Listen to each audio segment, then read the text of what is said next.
we'll start, because I don't want to go too much later, I want to be respectful of It's time. not a quorum. Yeah, so we do have a quorum. All right, Madam Secretary, prepare to take the minutes? Yes, here we are. Okay, thank you very much. We are now calling this meeting of the Executive Committee of Brooklyn Community Board 9 to order. Time is now 7:10. If I could ask just for attendance and would all the members introduce themselves? We'll start with Mr. Rosenberg. Benny Rosenberger, member at large. Linda Watson Morris, secretary. Fred Baptiste, Chair. Felice Robinson, second vice chair. Minor Gute, treasurer. Okay. We have Mr. Almanor stepped away. He'll come and we'll note when he's here as well. But we do have a quorum. Thank you very much, Fred. Okay, we're going to start very quickly. We're going to do committee chair check-ins. I would ask Ms. Raptopoulos, do you have a report for? Okay, I do. We're having a happy hour on April 28th from 6 to 8 p.m. at Miss Barb's for business owners in the district. We have created a flyer that Dante is going to put a QR code on to get people registered, but basically it's I'll show you guys. This just says like happy hour, business owners, and we'll send it out to everyone. We have a whole way that we're going to distribute it. We have a whole plan for distribution and sharing and everything. But I need to fill out the event form because we want to request $300 to pay the event space because they're not normally open on a Monday night and they're opening for us to have this event. That's a total budget, $300. Well, that's what we would like to cover, like, the space, yeah, that's what we're requesting. And that was thing one, and then thing two is, we had a lot of questions about the community fair. Particularly like signage, like how much can we have, and then what kind of people can we invite, because there's a lot of businesses in the district that have like interactive things like skate yogi or a gymnastics place or something like that, and we're wondering if we could invite people to do some sort of presentation, if that's sort of allowed or anything like that. I don't know, we just didn't know like if it was strictly a tabling situation where we were distributing information or getting their information, or if we could also make it somewhat interactive. All right, I'll get to that question in a second. So, Okay. but is there anything else? I mean, That's what we went over. okay. Yeah. Thank you very much for that. All right, now to answer that question, when Dante gets back here, I'm gonna punt a little bit. I'm gonna ask Dante. Okay.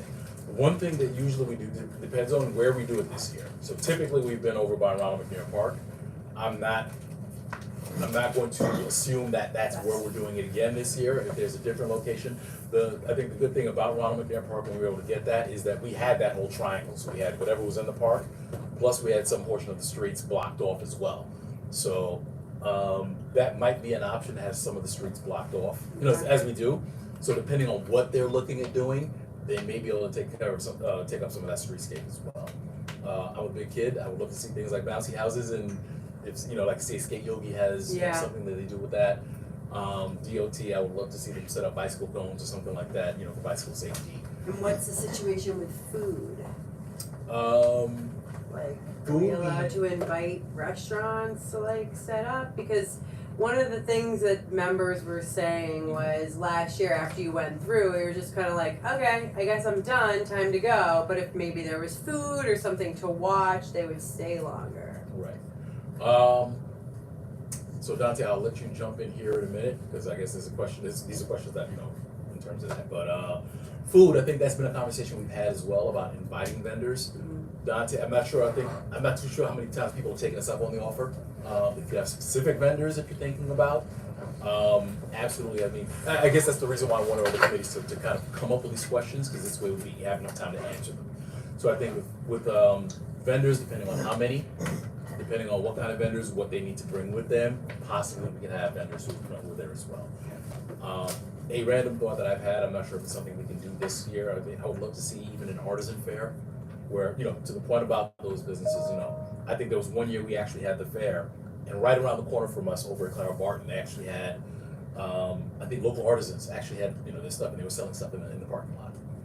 So if it's something we can coordinate, even if it's not in our space, but if we can coordinate something like that, we can Clara Barton and say, listen, you know what, can we get vendors who can set up tables and they can do something?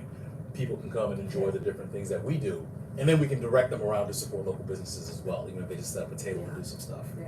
So, but I don't want to overpromise, because Okay. again, that's going to be something we go through the And district then the office. other thing that we thought was, I know it was brought up about the day, Saturday or Sunday, but everybody agreed that we were happy to do it on Sunday if it was after 12 p.m. Change it. just to accommodate more people, Excellent. possibly. And Dante, you can speak to that as well. Now, I know one of the challenges we used to have was that it was a trade-off, because some of the vendors we went to couldn't do the Sundays. So, but I think that's definitely one of the options. So Dante, if you can make that as part of your notes as you're doing this as well. I mean, I don't think that there is an opposition. I think it's going to be probably more of a numbers game in terms of how many people we can get to commit to this and who's going to be able to show up and come out. But otherwise, I don't think there's an opposition to the Sundays. You got 2 days. You got 2 days. Well, I don't know about 2 days. Unless we really make this a festival, a CB9 festival, who knows, maybe. I'm dreaming, but I'll defer to Dante. So Dante, when you give your district manager's report, if there's any progress or any report on that. Okay. But I think that's one of the ideas, I guess if you could take that as a takeaway in terms of, are we able to bring in vendors? Are we able to bring in, food? How would that work, if it's possible, if we can bring that, or what the parameters would be around that as well? So if we consider that. All right. Question, comment?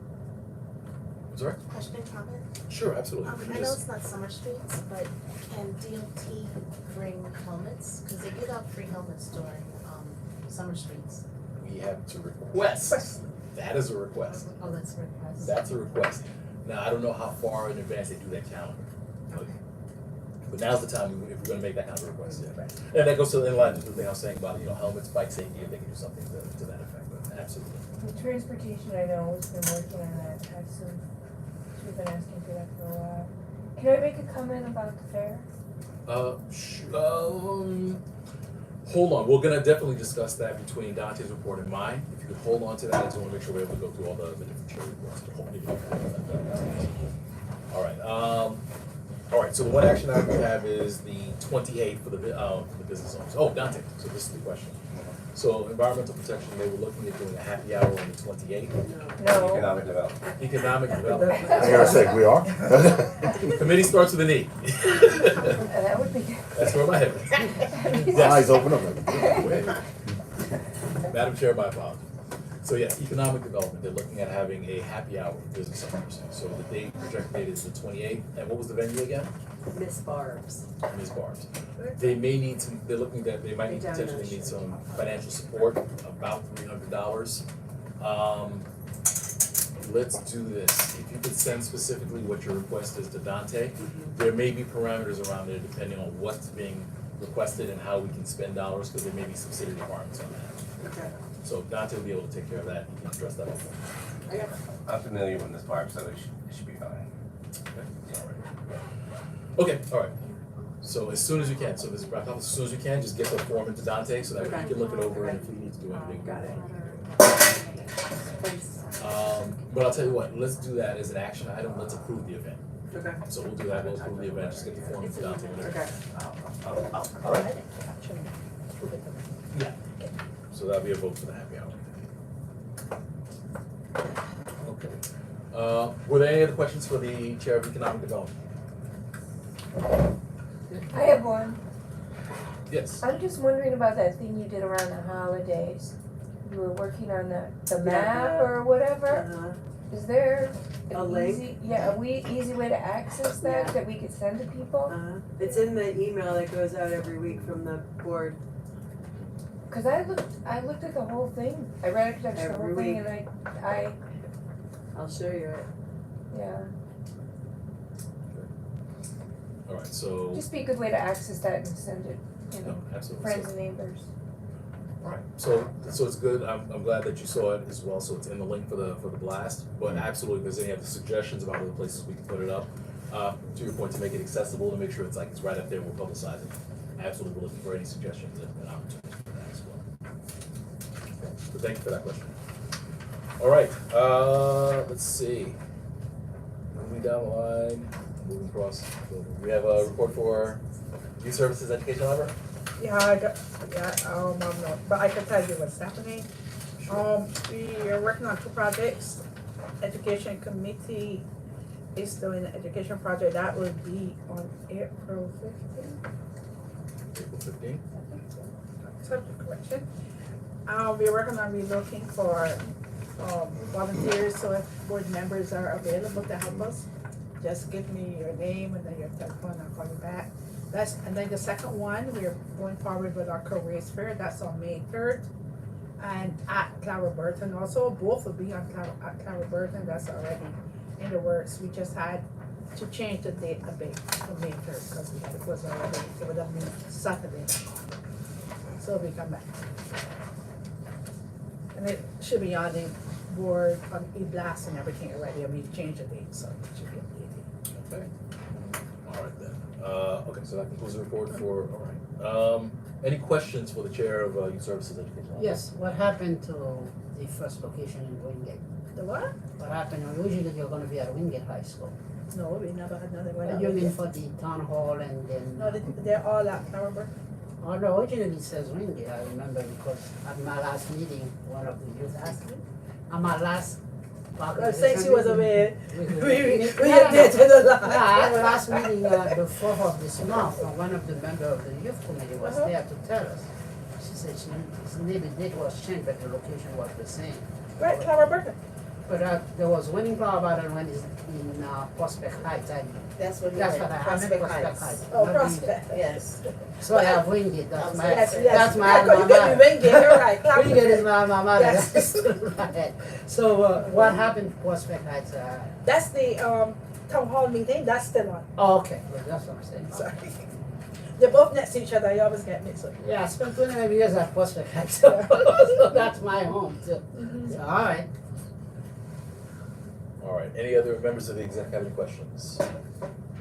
Any members, have any questions for Youth Services? Okay, thank you. So you have no other action items, so otherwise we just. No, we have just to- need some help from board members to come and volunteer to, you know, so whoever is What are the available. dates of the April 15th? Yeah, I think April 5th, I That's know one for Tuesday. sure, it was changed. April 5th and April 15th. Okay, I'll get through this. Alright. No rush. Alright, for the record as well, so we also have our first vice chair, was here, so just for the attendance, so we're just noting you as well. Actually, are you good for transportation report right now? Yeah, I'm good for now. First thing we did, we were gonna have a DOT presentation on the new automatic toilet installation, but we had some technical difficulties with that, so in the meantime, we tackled some new business.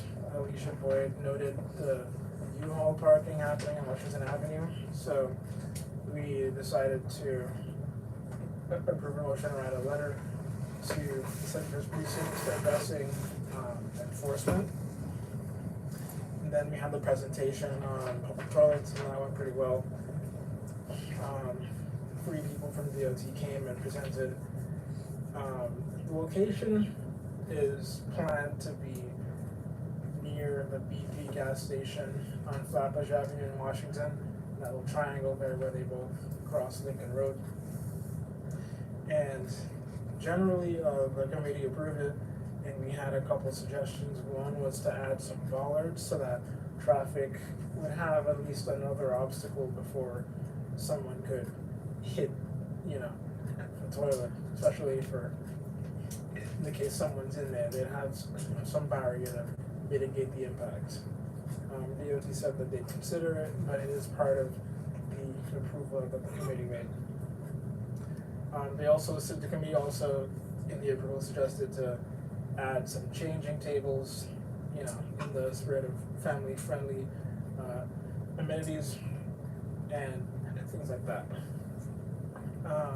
We had 2 dining out NYC application reviews, both for sidewalk cafes. We approved them both outright. It was for Mackey's Counter and for the Bob Bandit. Both are approved. And we had a section dedicated to the school safety plan letters. We got some letters that came in from schools, the High School for Public Service and P35K. Both of those principals expressed support for the DOT school safety plan board resolution, which means they were specifically supporting the protected bike lanes on Brooklyn, Kingston, and the Wingate Loop as is. And we had a discussion about that, and ultimately people wanted the schools to come in person and have some support and have that discussion with the committee in person. To add to that, recently, as in I think today or yesterday, we've also gotten letters from the state senators on our Mary supporting the DOT plan. Also board resolution. They expressed specific support for the protected bike lanes, and that was also co-signed by Assemblymember Cunningham and Councilperson Rita Joseph. So there's significant support coming in at all different levels for these protected bike lanes that the board has previously requested be entirely removed from the plan. So we had a discussion on that, but the letters from the state and local officials is much more recent and happened after our committee meeting. Apart from that, we also discussed other new business regarding concerns about buses idling at Lincoln Road and disturbing residents in the area.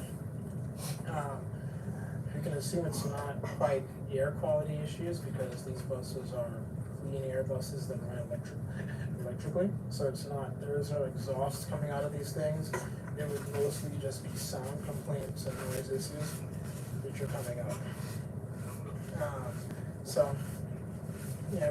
We did have a motion that passed first event as a letter of concern to the MTA and then my BD for enforcement about, buses idling for too long and not shutting off their engines beyond the legal time limit, as well as adjusting some alignment of where the buses line up so they don't entirely, envelop the people who live on that corner. And that's a summary of everything that happened in the meeting regarding discussions and voting. Okay. All right. Okay. Thank you very much. All right. So just in terms of action items, so I see that you said the committee voted for a letter of concern. Yeah, letter of concern about MTA. So voting item would be the letter of concern to MTA about those idling buses around the BQ stop. And it's mainly in times when the BRQ line is down and they have shuttle buses lined up. It isn't about the regular B43 to 49 or those buses that stay there. It's mostly for the shuttle buses when they line up and prepare to take passengers up. Oh, okay. It's mostly about that specific situation. Okay. So it's about those buses being on continuously rather than being off and being turned on when they're about to leave. Understood. So I forgot to add that piece in detail, but that's important. Happens once a month or something, right? Huh? Happens once a month or I something? believe it was once every 3 months, or once a year for like a 3-month period. I don't think it's once per month because It's whenever they shut down the queue. well, Yeah. Whatever they if it is once a month, it would probably be on weekends. Right. It Yeah. would be on That's right. maybe 1 or 2 weekends for the month. Yeah, like truck work and that type of thing. Okay. All right. So I forgot the exact frequency. Forgive me for that, but it's more than a couple times a year though. No. Understood. So Okay. All right. So the letter for that. The sidewalk cafes. So yeah, so those are Agnes both Cafe. approved. Yeah, those will go to board for sure. Those are both approved. So Okay. And what was the other establishment? Aggie's Counter and the Bob Bandit. The Bob what? The The Bob the Bandit, it's a restaurant and bar on Rogers Avenue. Bob the Bandit? Yeah. Like Bob the person, the the Bob Bandit. Oh, Like Bob. a bandit wearing a bob. Okay. It's, So it's it was Aggie's an actual Cafe? person. Bob. Bob the Bandit. Yeah. And these Okay. are regular sidewalk cafes, not curbside. Not roadway cafes, Oh, they're those sidewalk are cafes. So There's they're a gonna- determined application. Yeah. Okay, And cool. those have both been in existence before. Yeah, I know. Yeah, it's the same thing that was up before. Okay. That they're just applying for now because they have to. Oh, sidewalk cafes are, that's DOT? Yeah, the DOT, the whole Yeah. program is DOT, sidewalk They're or basically- It street. used to be Yeah, it Department has of to go through Consumer transportation. Affairs, but once the roadway dining program started, they shifted the whole thing to DOT. And now it's Yeah. dining out. Okay. Then, yes. I got it now. Alright. Alright, so those two were recommended, okay. Mhm. Alright. And you also Yeah, said, yeah. okay, so now you also had a recommendation regarding the automatic toilets with the bollards. Yeah. Yeah, it's just a resolution of approval for that. Okay, so then there's three, okay, so I'm counting three then. It's probably gonna be one more. So the automatic toilets, Mhm. sidewalk cafes, and the buses idling. And then the U-Haul parking on Washington Avenue. Okay. There's a Oh, resolution you for that? I thought I heard that on, I listened online to something. We voted on There's a writing a letter. resolution? The committee voted on writing a letter. There's a letter, okay. Okay. Alright, okay, so I see 1, 2, 3, 4 items. Well, let me do this, let me open it up. So, are there any any questions for the transportation chair from the members of the exec? Questions, I'll open it to the floor. Anybody have questions? Yeah. Ms. Westerdahl, see you, and then Sue. Go ahead. Just one quick follow-up for the DOT and the painting and spots in my neighborhood on, Sullivan and Stoddard in particular, that they still haven't done it, and that's been a year. So I would like I guess I'll have to come back to the transportation committee and get a letter or something, because is there anything in the background going on to fix that? Because it's bad, there's like problems in my neighborhood all the time. Okay, we didn't act on that yet, but we will now. We're noticing DOT's getting really responsive to the committee. When we call them, they start to they're answering pretty quickly, so we can get some movement on that quick. Okay, so what do I have to do to make sure that that is followed up You with? just did it. I will let you know I'll let you know when I reach out. But yeah, we'll take care of that. You need any pictures or anything? The pictures would be nice. Actually, yeah, send me an email with the pictures and that'll help. Suki? With regards to the automatic toilets, you said it was the transportation triangle on Lincoln and Flatbush? The DOT triangle, yeah. So I'm wondering if you could give more details, like how many toilets are we talking about? One toilet. Is there any like rendering of what this is gonna look like? There is a rendering, yes. DOT, I requested they send us the presentation. I'm not sure if they did. I didn't. I'll check. See, I'll make a check. But there is a rendering, there are measurements. I'll see if I have them in the minutes. I will tell you. With ads on the side, it's gonna be creepy with the advertising all over it. Yeah. It's a pretty good rendering they did. It's a pretty good job they did. We were there. So I'm also curious to know where this proposal came from. Was this something requested by the community as part of No. like participatory budgeting, or? No, they emailed me and asked to get on the agenda, so I took it over to the chair. Okay, and is this part of like some sort of citywide program where they're looking to put a certain number in certain places? Like, is there a criteria for where they are trying to put them?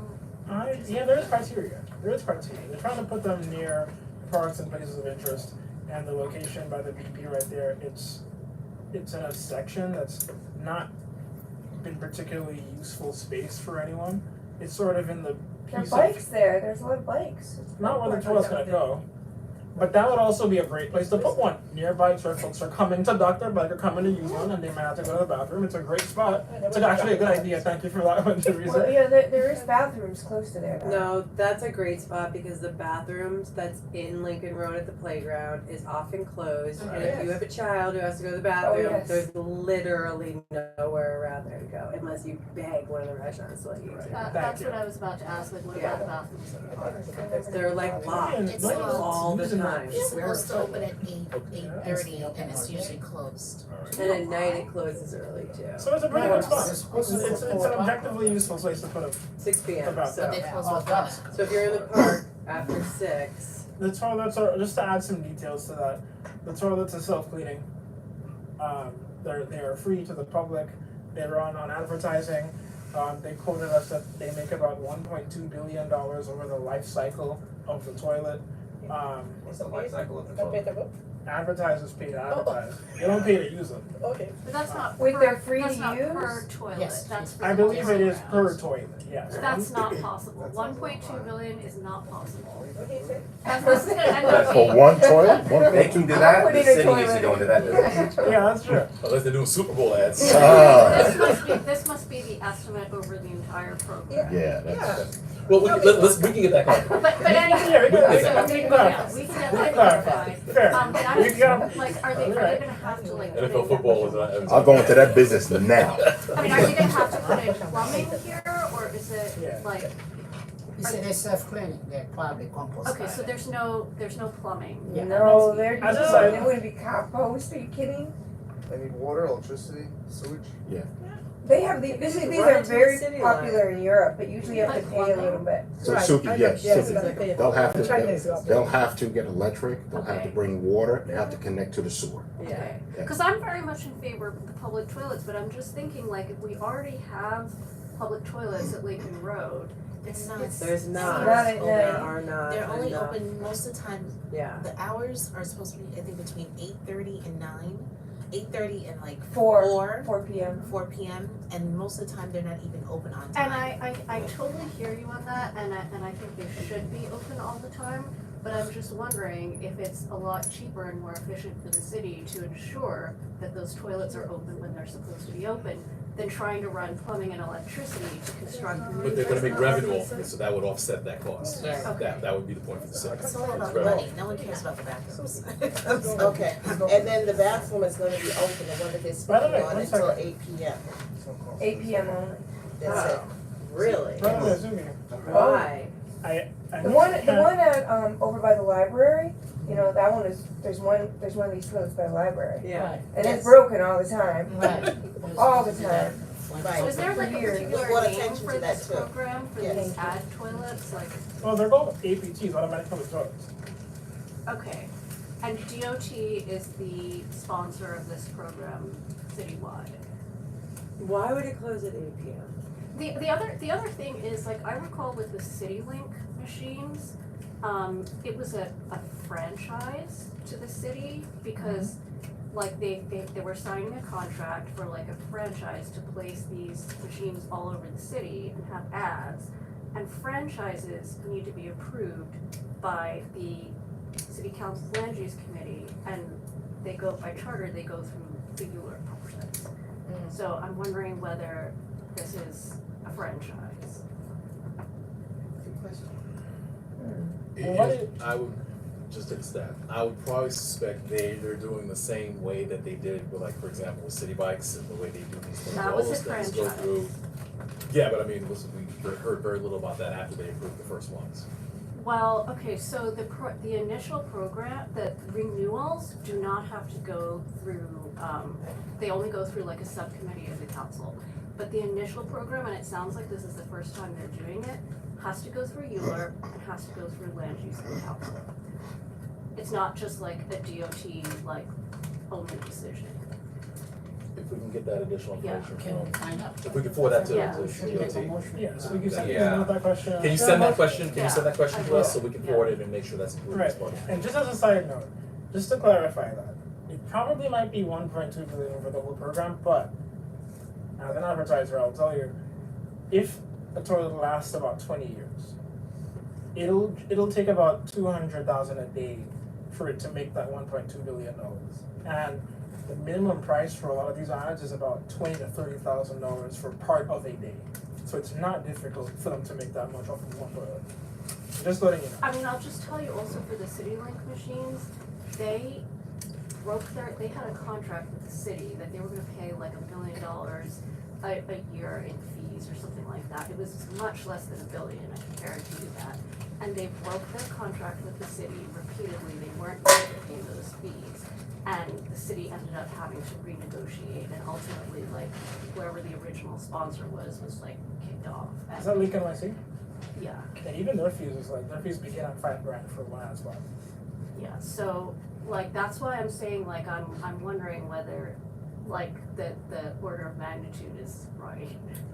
Yeah, I mean, I'm also wondering that, But we but can, yeah, we Yeah, can, but we find can it, double find check out, about it that definitely one, sounds interesting. in case I'm wrong, but yeah. okay. All right, so we got the 4 items, so when we get to the agenda setting, we'll discuss those 4 items for that. Along with, happy hour, we'll vote on that as well. Okay, all right, thank you very much. Actually, let's see, parks, do we have any?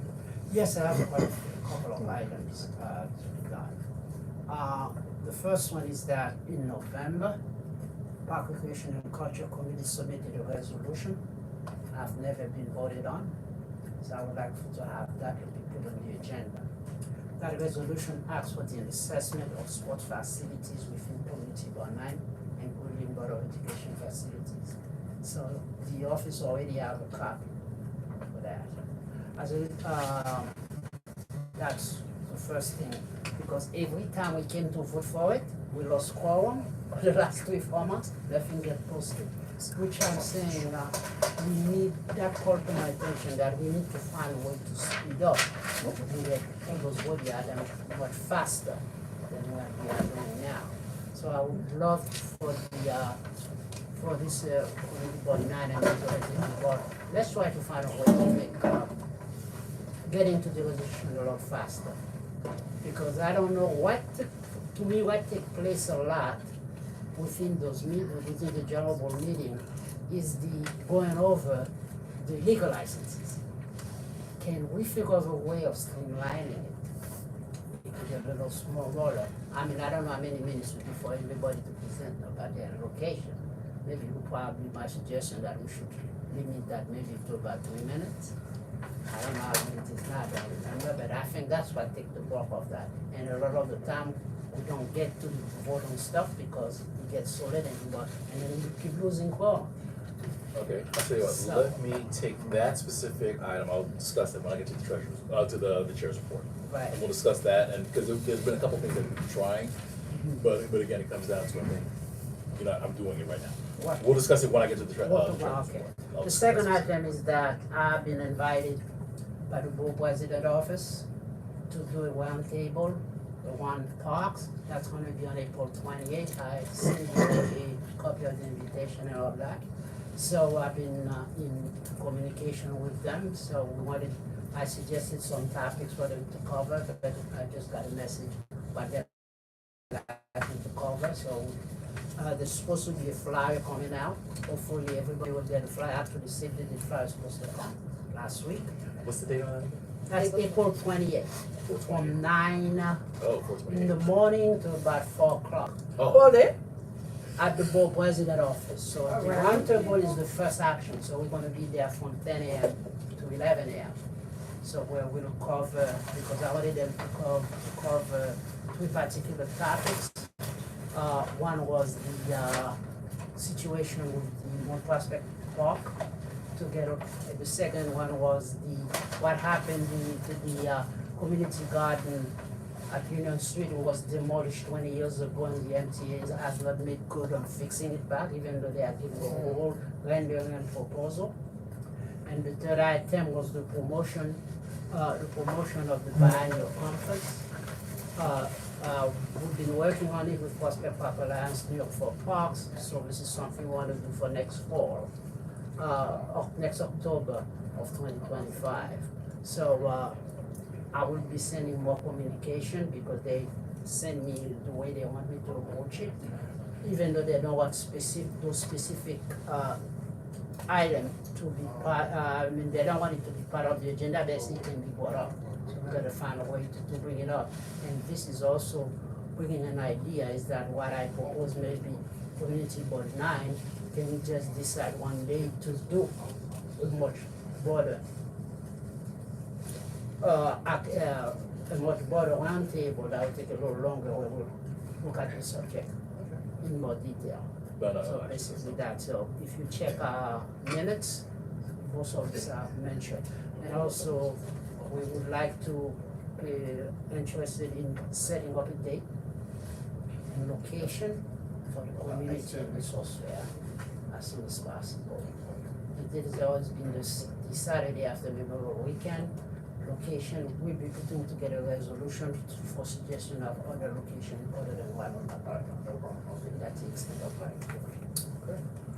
Alright, okay, so I guess the one action item I saw from there was to bring back from the table the resolution. Yes, Okay, from November. right. So that's fine, so when we get to the agenda session, we'll do that. And I'll address the point about the meeting timing as well, because that's definitely an issue that we're discussing for a while. Okay, let's see. Let's go. Do you have anything specifically you want to do? Ms. Watson Lord gave something for the committee. Did you have anything you want to? Yeah, because for the town hall, we're gonna also move the date. Mhm. What? Yeah, so I don't know if you did. Yeah, we're gonna put it the week after you. After the 10th? You're doing the 3rd, right? Yeah. Yeah, so we're working towards the 10th. May 10th? Mm-hmm. That Saturday. Is that for the? 10th of April? For the town hall, education town hall. Oh. Yeah, So we the town hall's said gonna move, hold on, what was the original date? It was- the 5th, which is this, is in 2 weeks. It's the gonna be 5th, the April 10th of 5th. April. So we're pushing it down, yeah. We're also working to get Mega Evers out of the space, so I'm in conversation with them. I know that Superintendent Lindsay agreed, but I know she agreed to the 5th. So we'll have to, let her know that we're working. The majority of the committee stated that it would just make more sense to move it to give us a little more time. And I'm also trying to get Dr. Steve Perry involved and Rita Joseph. Okay, alright then, just keep to keep the district office in, just so that we can keep tabs and for advertising and everything else, we can Yep. add that down. Okay, alright then. Let me do this, I've got 2 committees, I'll do those. Land use, you have, you wanna go now or you wanna go? Yeah, okay, I'll go now. Sure. Then you better time. Okay, so, first thing is we had some updates on 7399 Empire. The borough president held a hearing and issued a recommendation, and the city planning commission also held 2 hearings, and we'll be voting on it tomorrow, actually. And so some things that were noted, the borough president approved this application at the upzoning level that the developer is requesting, but in response to community concerns, he asked that the developer try to mitigate the shadows on PS 375K without sacrificing any units and of residential housing. And so a couple things that were noted regarding the hearings. The city planning commissioners were asking the developers whether they thought their building should be used as a template for the rest of Empire Boulevard, which I think speaks to concerns that this board expressed about the, the potential precedent that this would be setting for more development that we don't think is appropriate. The developers had also said they were talking to HPD about using the mix and match program to address the community's concerns about insufficient proposed affordability levels, they were proposing MIH at 60% and 80% of AMI. But the term sheet for that affordability program actually allows for AMI levels up to 80 to 120% of AMI. They can do the 40 and 60 if they want, and they get bigger subsidies per apartment if they do the lower levels, but they don't have to. And CB9's resolution calls for at least 30% of the units being at or below 40% of AMI. So the ULURP committee is requesting, in light of this, that the office send a letter to Councilmember Hudson, demanding that the developer 7399 Empire use only the 40% AMI deep affordability MIH option, which would require 20% of the units to be at or below 40% of AMI. And we're also requesting that Councilmember Hudson attend the next ULURP committee meeting on April 8th. The developer has proposed an alternate massing to reduce shadows on 375K by moving some of the bulk to the south of the site, which would be further away from 375K. The Department of City Planning has not yet evaluated the new design. We have not seen it, so maybe that's another thing that you should request from DCP Dante. So we approved that motion, 6 in favor, 1 person opposed. I think the opposition was maybe some concern that the last time Councilmember Hudson had appeared before the board that the public had been disrespectful to her. So we nominated and voted in a vice chair, Teresa Westerdahl, so congratulations, Ms. Westerdahl. We talked about future likely developments in Community Board 9. The previous meeting, we had talked about the developments that had happened already. We, I guess I'm being repetitive for some of you, but in the last 14 years, from 2010 to about 2023 or 2024, we built 4,000 units of housing, which kind of puts us right in the middle of all community districts. And going forward, what we thought were the likely future developments were those that had full permission to begin building. And I even just looked at those that were greater than 50 units. And that's about 2,200 units of housing.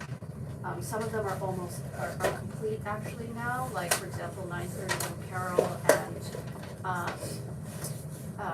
54 Crown are now complete. They also completed their affordable housing lotteries. There are some units that were 40% of AMI, some that were 60%, and some that were 100% of AMI, because they were all MIH option 1. So they're now starting to list their market rate units. Some of them have not even started construction and their permits have expired, like 967 Nostrand. So like he had originally applied for a 7-story, 52-unit building. Nothing happened, his permits are expired. And now he's proposing like all kinds of other things, which we don't know, 30-story tower, we don't know if that's gonna happen. Okay, so then there are other areas that were upzoned or otherwise authorized for greater development, and that's 1,851 units. For example, CB9 rezoned 529 Empire, which is the kosher supermarket, and maybe about 5 or 6 houses, small houses next to it, and that happened in 2013, prior to MIH. So it's not an MIH upzoning, but it was upzoned from R5, which is like small townhouses, to R7, which is dense multifamily. Then there's of course the Vital Brooklyn, which is, these are not ULURP approved developments, but the state has the right to override city zoning, and they did that. And they've approved, I think at this point, close to 1,500, more than, I think it's 1,000 at Kingsborough, 300 plus at 329 Clarkson, 300 plus at 564 Utica. So that's like 1,600 units. And then there's other large as of right sites, and I define those as sites that are greater than 15,000 square feet. Those have the capacity for about 271 units. Some of these sites have permits filed, but they're not fully permitted yet. Like for example, the Dominican Auto Garage at New York Avenue has actually had permits filed. Some have been acquired by supportive housing developers, like 245 Clarkson. And that means that very likely, as soon as they get funding, it is going through, because they don't need to come to ULURP for upzonings. Under the current zoning, if it's 100 like certain types of affordable housing, like senior affordable, they get certain, that they're entitled to house those. So in total, it's about 4,465 units, which is, like a very good number, considering our total number of units now is 46,000. And the thing that I was a little bit surprised by, but I think it's impressive, is 2,200 of those units are affordable or income restricted at or below 80% of AMI, and 1,985 of those are low income at or below 60% of AMI or supportive housing. That's almost 50% of the units that we're, likely to build. And I just, I don't know that I've heard of any other district, including districts that had like big district-wide rezonings, that are looking at that percentage of affordable housing. And that's on top of the fact that I think something like according to the city's data, 2/3 of our housing units are rent stabilized. So this is, like a lot of affordable housing. Okay, so what else did we talk about? For the community fair, we tossed around some ideas. Cheryl mentioned maybe recording a video to talk to people about what kind of development is happening in their area. Last year we put up poster boards. People seemed to educate people about what kind of development was happening in their district. People seemed to like that idea. We did talk about potentially doing a survey of area residents, but I think this is something that we need to think about more, because it's tricky. How do you do a survey in a way that accurately reflects what people are doing? What do you do with the results? What else did we talk about? We talked a lot about fair share and what that means. I think everybody in the committee feels that we're doing fair share, but to what extent do we have to convince the rest of the city? And is there going to be some citywide movement to define what fair share means? Somebody was saying the Charter Revision Commission might be looking at that. I haven't heard about that. Yeah, that's the. Okay, thank you very much. All right, we'll take questions. Let's just take questions right now. Any questions for the land use chair? We'll go to the report. I'm just wondering about the letter to Crystal, because I don't think we should wait if we want her to come on the 8th to bring it to the board to vote. I don't think we need to vote on it. I thought we would have had the letter out already. Is it composed yet? Yeah, so it's been sent to the office. It was sent? Yes. Okay, because I sent a letter today, nobody got back to me. I just want to know where from. I want to see it, and it was sent to Crystal today. No, Who said that? I sent. I thought she just said it was done. I sent to the the minutes office. with our motion to the office. Oh, you sent it to the office today? Yeah. And then when is it gonna go to Crystal? Well, I will be waiting for the executive to make the decision. Right.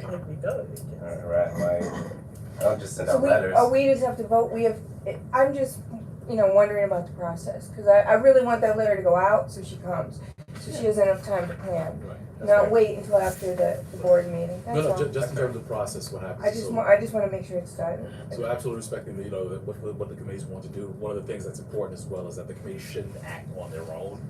That's what the exec is for. So at the very least, if it's something that is easy to do administratively, this is a no-brainer, the exec can approve that and say yes, just So it after. could be done tomorrow? Depending on what the exec says this evening. Okay, So thanks. yeah, so I mean, So that's our only action. That's the only action. right, okay, so then we can discuss that. So when we get to that part, so when we're setting the agenda, we'll vote on all the action items. So we'll see what goes directly to the board and those things that are just gonna go directly to the office. So to answer your question, potentially, yeah, it could go. I don't know if we have any questions about that, but when we get to the voting session, we'll see. So where's the letter, cause I looked, the minutes aren't up yet. So the way that the committees work is that you will be voting so the committees vote on their previous meeting minutes at the next meeting. Yes. So you, So like we March, wait, all right, yeah, so so that's I just wanna where just we're at. read the letter. I know, you know, but So- like, that's the process. Okay then, so I think, so that's the one action item I had. Well, actually, is it kind of two? So I have a letter to Councilmember Hudson to come to the board meeting, or to the committee meeting. Well, it's more than that, it's about, you know, That's what I'm trying to figure out, Yeah. how many pieces. So, and I think part of that was also a letter to a council member for 20% at 40% AMI, was that the request? So the specific wording, of the motion from the committee was use only the 40% AMI, youth affordability, MIH option. But just for your information, what that means is 20% of the units are required to be at 40% AMI.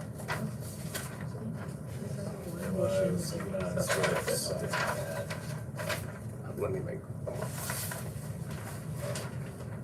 Let's talk a little bit about that one. Okay, when we get to the voices, let's talk a little bit about that one, because a concern I have is just in terms of if we've already voted on that, I'm not sure if we wanna say, well, listen, we know we voted on this and we stood strong on this one, but now we want you to go in and do another separate, something that's kinda contrary to what we voted on.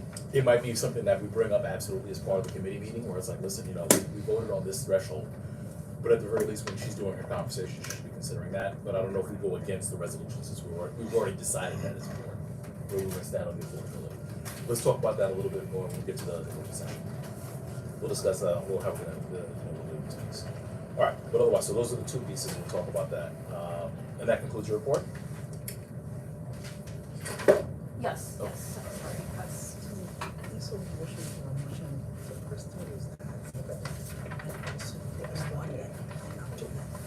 Well, what I'm saying is it might be two pieces.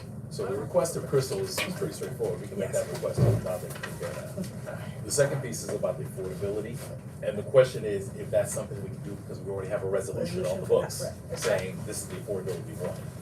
So I don't wanna, there's a question mark, we should discuss that. All right, okay, so let's try and do this as quickly as we can I have two committees to report for. So first one I'll do is public safety. So, Public Safety Committee met, we had one, SLA application, the applicant did not show, so they were tabled, they'll be coming back, we expect them to come back before the committee next month. In terms of things we're doing, we've been working on trying to develop a framework for SLA applications. We wanna make sure that there is a consistency for the board in terms of we set a resolution or we set up a policy in terms of this is what we are considering, for SLAs. We wanna try and see if we can achieve some kind of consistency in terms of opening and closing times, what expected business hours are, set expectations around noise mitigation, and a number of other things that we tend to seem to be topics at the board meetings. So the idea being, if we set those out in front as a board, it's less questions, where it's like we understand, it's like, you know what, as long as they're within the bounds, that's not a conversation. If it's something outside, obviously. But as well as if we set those expectations and we make it public, it probably streamlines in terms of the businesses that come in already know what our expectations are. If they are compliant, we'll probably get a yes. If you are not, you will have conversations and you may not get through with that. So part of that is to one, make sure that there's consistency from the committee level and for the board level. The other piece is also we wanna make sure that it's defensible when it gets up to the SLA as well. Because one of the things we wanna make sure is that when it gets to the SLA, it's defensible, it's reasonable. Because the other thing we don't want to do is come off as that board that either always says no because we hate liquor licenses, or we put conditions on there or we're not consistent in terms of what we ask for from applicants. So that's part of the conversation with that. So the expectation is to have a draft of a framework that's hopefully up for April.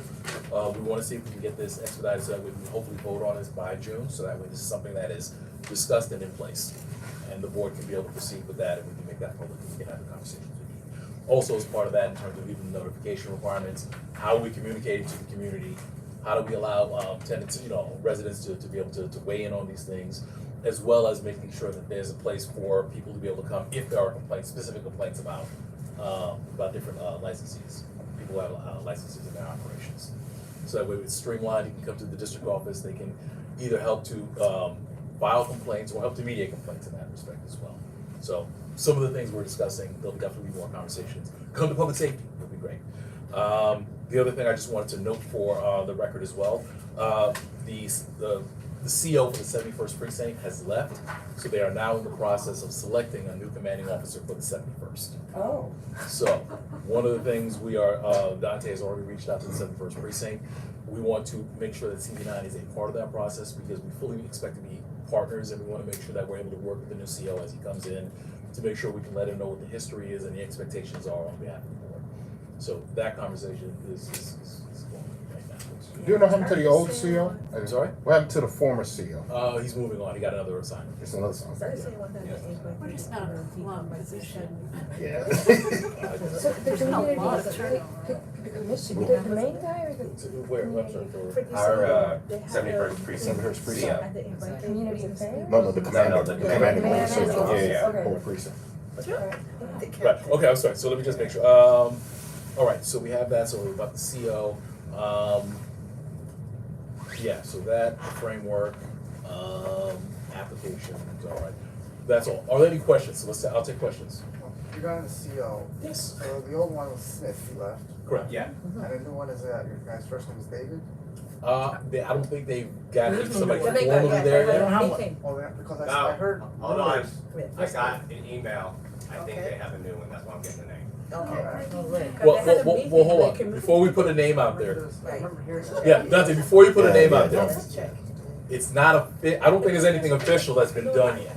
Uh-huh. So rather But than it put has a to be name out there, and then let me be very clear as well. Right. I'll just say this. I don't like the Don't let them Bring it back. Oh, yeah, really? Yeah. I think that it is very important for the community board to be involved in those kinds of processes. When you're bringing in leadership, especially for agencies into the district, I think it's important, especially in a position like the commanding officer of the precinct.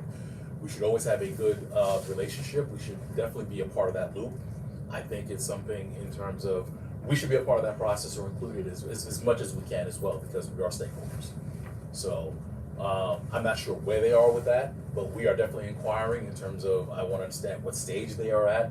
And, you know, if they are not at the stage where something has been done officially, I want to make sure the board is a part of that process. So that is the information. I just wanted to give that in terms of there is not a CO right now. I'm not sure if there's an acting situation or if they might have people in the pipeline that they're considering, but we want to make sure that CV9 is included as part of that process. So we will give updates when we get to that point. Yes. I have a so- question about that. Mhm. I'm sure the police department is a more or less hierarchical organization, Mhm. and they do have a process. Is there a way they can communicate that process to us when this is something that's going to continue? Vita interna. That is part of the request. No, and that's part of the request. Because this is, So I'm sure there must be some written documents that they can refer to. What is the process of assigning a new CO to a precinct? Because I've seen situations, especially at the 71st, you had somebody for a couple of minutes, suddenly you get somebody else. right, well, let me say this, if I had to date myself by COs, this is probably my third one. Right. This is my third one.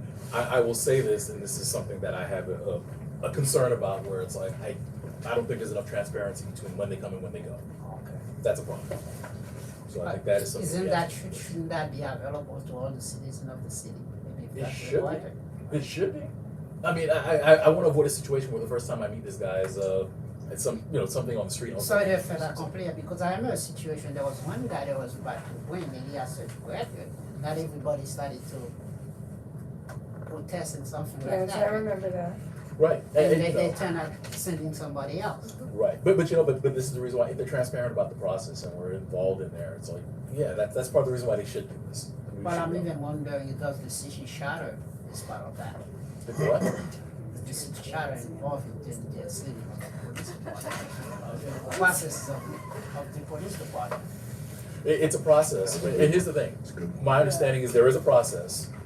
I wanna make sure that we are, one, clear about what it is, and two, that we are included as a stakeholder in that process as well. I'll second. To your point, I don't want a surprise in terms of, this guy came in, and all of a sudden we found out there's a lot of baggage that we should know about. It's a matter of fit, somebody should come in here, we should understand, we should expect to be partners. And, you know, there's a lot of work that's happening, and I'm very proud of, you know, just if I can brag on the Public Safety Committee, I'm very, very happy with the level of engagement and the energy that they bring in. And I want to see us expand that in terms of having those kinds of relationships in those places. I'm glad to see when transportation meets regularly with the commissioner and other people who are high up. We had somebody from the Community Affairs Office with FDNY come in last month. Those are the kinds of levels that we should be dealing with. You know, NYPD, absolutely, we should be dealing with, you know, the CEO. We should know the CEO on a basis, and they should be familiar with us. And we should have a direct line into what, you know, what the issues are with the community. I have a question for you too. Okay, so let me see, Ms. Westerdahl, Mr. Rosenberg, and then Ms. Wester. I just wanna bring up a couple things, this 1038 Nostrand Avenue, this liquor license that we approved, it seems like there's 67 noise complaints, and, I posted it, I sent an email, Ethan responded that he's been dealing with it behind the scenes, but it seems like different people are complaining, because what I'm hearing from is the homeowners that live along Sterling have made a lot of complaints and are getting recourse. Apparently he's been dealing with apartment dwellers there, so this seems like a big problem if there's that many noise complaints. So I think we need to think about in retrospect in the wider range with the safety and what you guys are working on, what people are working on in the committee for approval of, you know, a general idea, because I think this is off the rails, this is not okay. And I don't know, you know, I wanna help my neighbors. I think what can happen there, I mean, if the owner of the business could come in person and actually converse with the committee or the people who are making the complaint, that might help. But they've been going back and forth with that business owner, and the police I went in person to check this situation out. And the police came and said the noise levels are fine and well within the legal limits. As a matter of fact, often the Metro PCS across the street is blasting music louder than they are. And the police have addressed that I before don't they know, addressed. I just know I saw the- 67 complaints for that address. I'm aware, and the person I'm That's a talking lot. about made about 30 of those. There was a time when like every single day they were making a new complaint. Same person, a lot of those, because they live directly above, and I know from personal experience that if you have ceiling speakers that are mounted into the ceiling, at like half the volume, the person above you can hear it very clearly because the sound travels through the ceiling material. That could be the issue, because I checked and they do have speakers that are mounted near the ceiling, so the sound could be traveling straight through the person above's floor. So it's I have disturbing the homeowners too, that's a lot of people to be bothering, and Well, no, definitely understood, Wait, but so- if we could own, because we do have to be so let's respectful of figure it time. out, and the other thing is there's the meeting for the 71st precinct meeting is next Thursday. So I This plan Thursday. on attending, this Thursday. Yeah. Okay, so I plan on attending, and my neighbors do as well because of other issues, so just wanna make sure everybody knows, and hopefully safety committee will go. Okay, no, but thank you for that. As a matter of fact, we did receive an invite from them, so. What's that, build with lots of units? No, things are rapidly changing at the police department with like build block and Right. the NCOs and all this stuff, and we're having a lot of problems in my neighborhood all of a sudden, so people in my neighborhood are gonna go to the meeting, and I didn't get a flyer or anything, I didn't see one in the blast either. I read the whole blast this I week. just literally got an email about it today, so. Alright, will you forward it Yeah, to we can everyone? do that. Hold on, so let's see, Mr. Rosenberger, Ethan, then Actually, Susan. yeah, they just dropped it off today. Yeah. Let me get to office today. So we'll get to you, so. Yeah. Go ahead, Mr. I just wanna clarify, the CO I was Wasn't it? referring to is interim CO. I'm not sure if there's even an There interim. is. Alright, thank you. There is? His name is Igor or something, Igor. Part of the issue was this. Please, Monica. I feel a way in terms of I've got to hear it at an executive committee meeting as opposed to that was an actual introduction. That is part of the issue. So that's part of the conversation. Well, I mean, it is interim. Still. Here's the thing, I didn't know the other guy wasn't there until like, why not there's an interim? That is not, there's something wrong with that here. I just how, there's something wrong. So in Manhattan, when there's a change in the CO, the community board is known right away. And They do? we should know here in Brooklyn. Yeah, And that's, yeah, yeah, they do. and that's part of my concern. Yeah. So he's right, Fred is right. Communication is not happening. Yeah. And that's an issue, so we need to recognize it. So, I wanna give every opportunity for them to explain what's going on, but at the same time, I think my position is not unreasonable. We should know. Yeah. We should know sort of, I mean, cause Absolutely. 71st encompasses all of CB9. It's not like, oh, it's only half of us or whatever. CB9 and 71 are contiguous, so we should know these things. Okay, but thank you for letting me know there's an intro. So you All are right, looking Ethan, at and then we have others some. that maintain. It's community affairs that does it, like the first I precinct heard you in mention Manhattan, they let. that about the SLA framework and stuff like that, right? You use the word probably, so if they comply, they'll probably get a yes.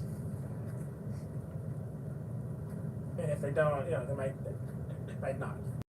I have two questions on that. The first one is probably is leaving that uncertainty intentional. And the second question is also if the answer is no, then are we trying to sort of turn that process into a standard thing where everyone's either approved or disapproved based on, if they check off certain boxes? Is there any room being left for the board to have a sort of discretion to say, well, this specific, business wouldn't get an approval or something? Are we trying to sort of turn it into like a mechanical type of rubber stamp that's just based on whether they fit criteria, or is it gonna still be a decision that's sort of unique based on the applicant? Yeah, I think we want to try and set it to there are objective criteria. There are objective criteria in terms of, okay, well, listen, the expectation is a certain level of soundproof. The expectation is your hours are not going to be out of a certain window. Whereas like, well, we're going to rock until 5 a.m. in the morning. No, that's a non-starter. And it's like, we'll make that very clear, and the board understands that. Alternatively, I don't want us to start setting criteria that are probably overly restrictive, where it's like you can serve alcohol between 9 and 9:30, and that's the conditions we give. We don't want to have those kinds of situations. I mean, I don't want to look like I'm trying to be sly or say, well, listen, you can probably get that.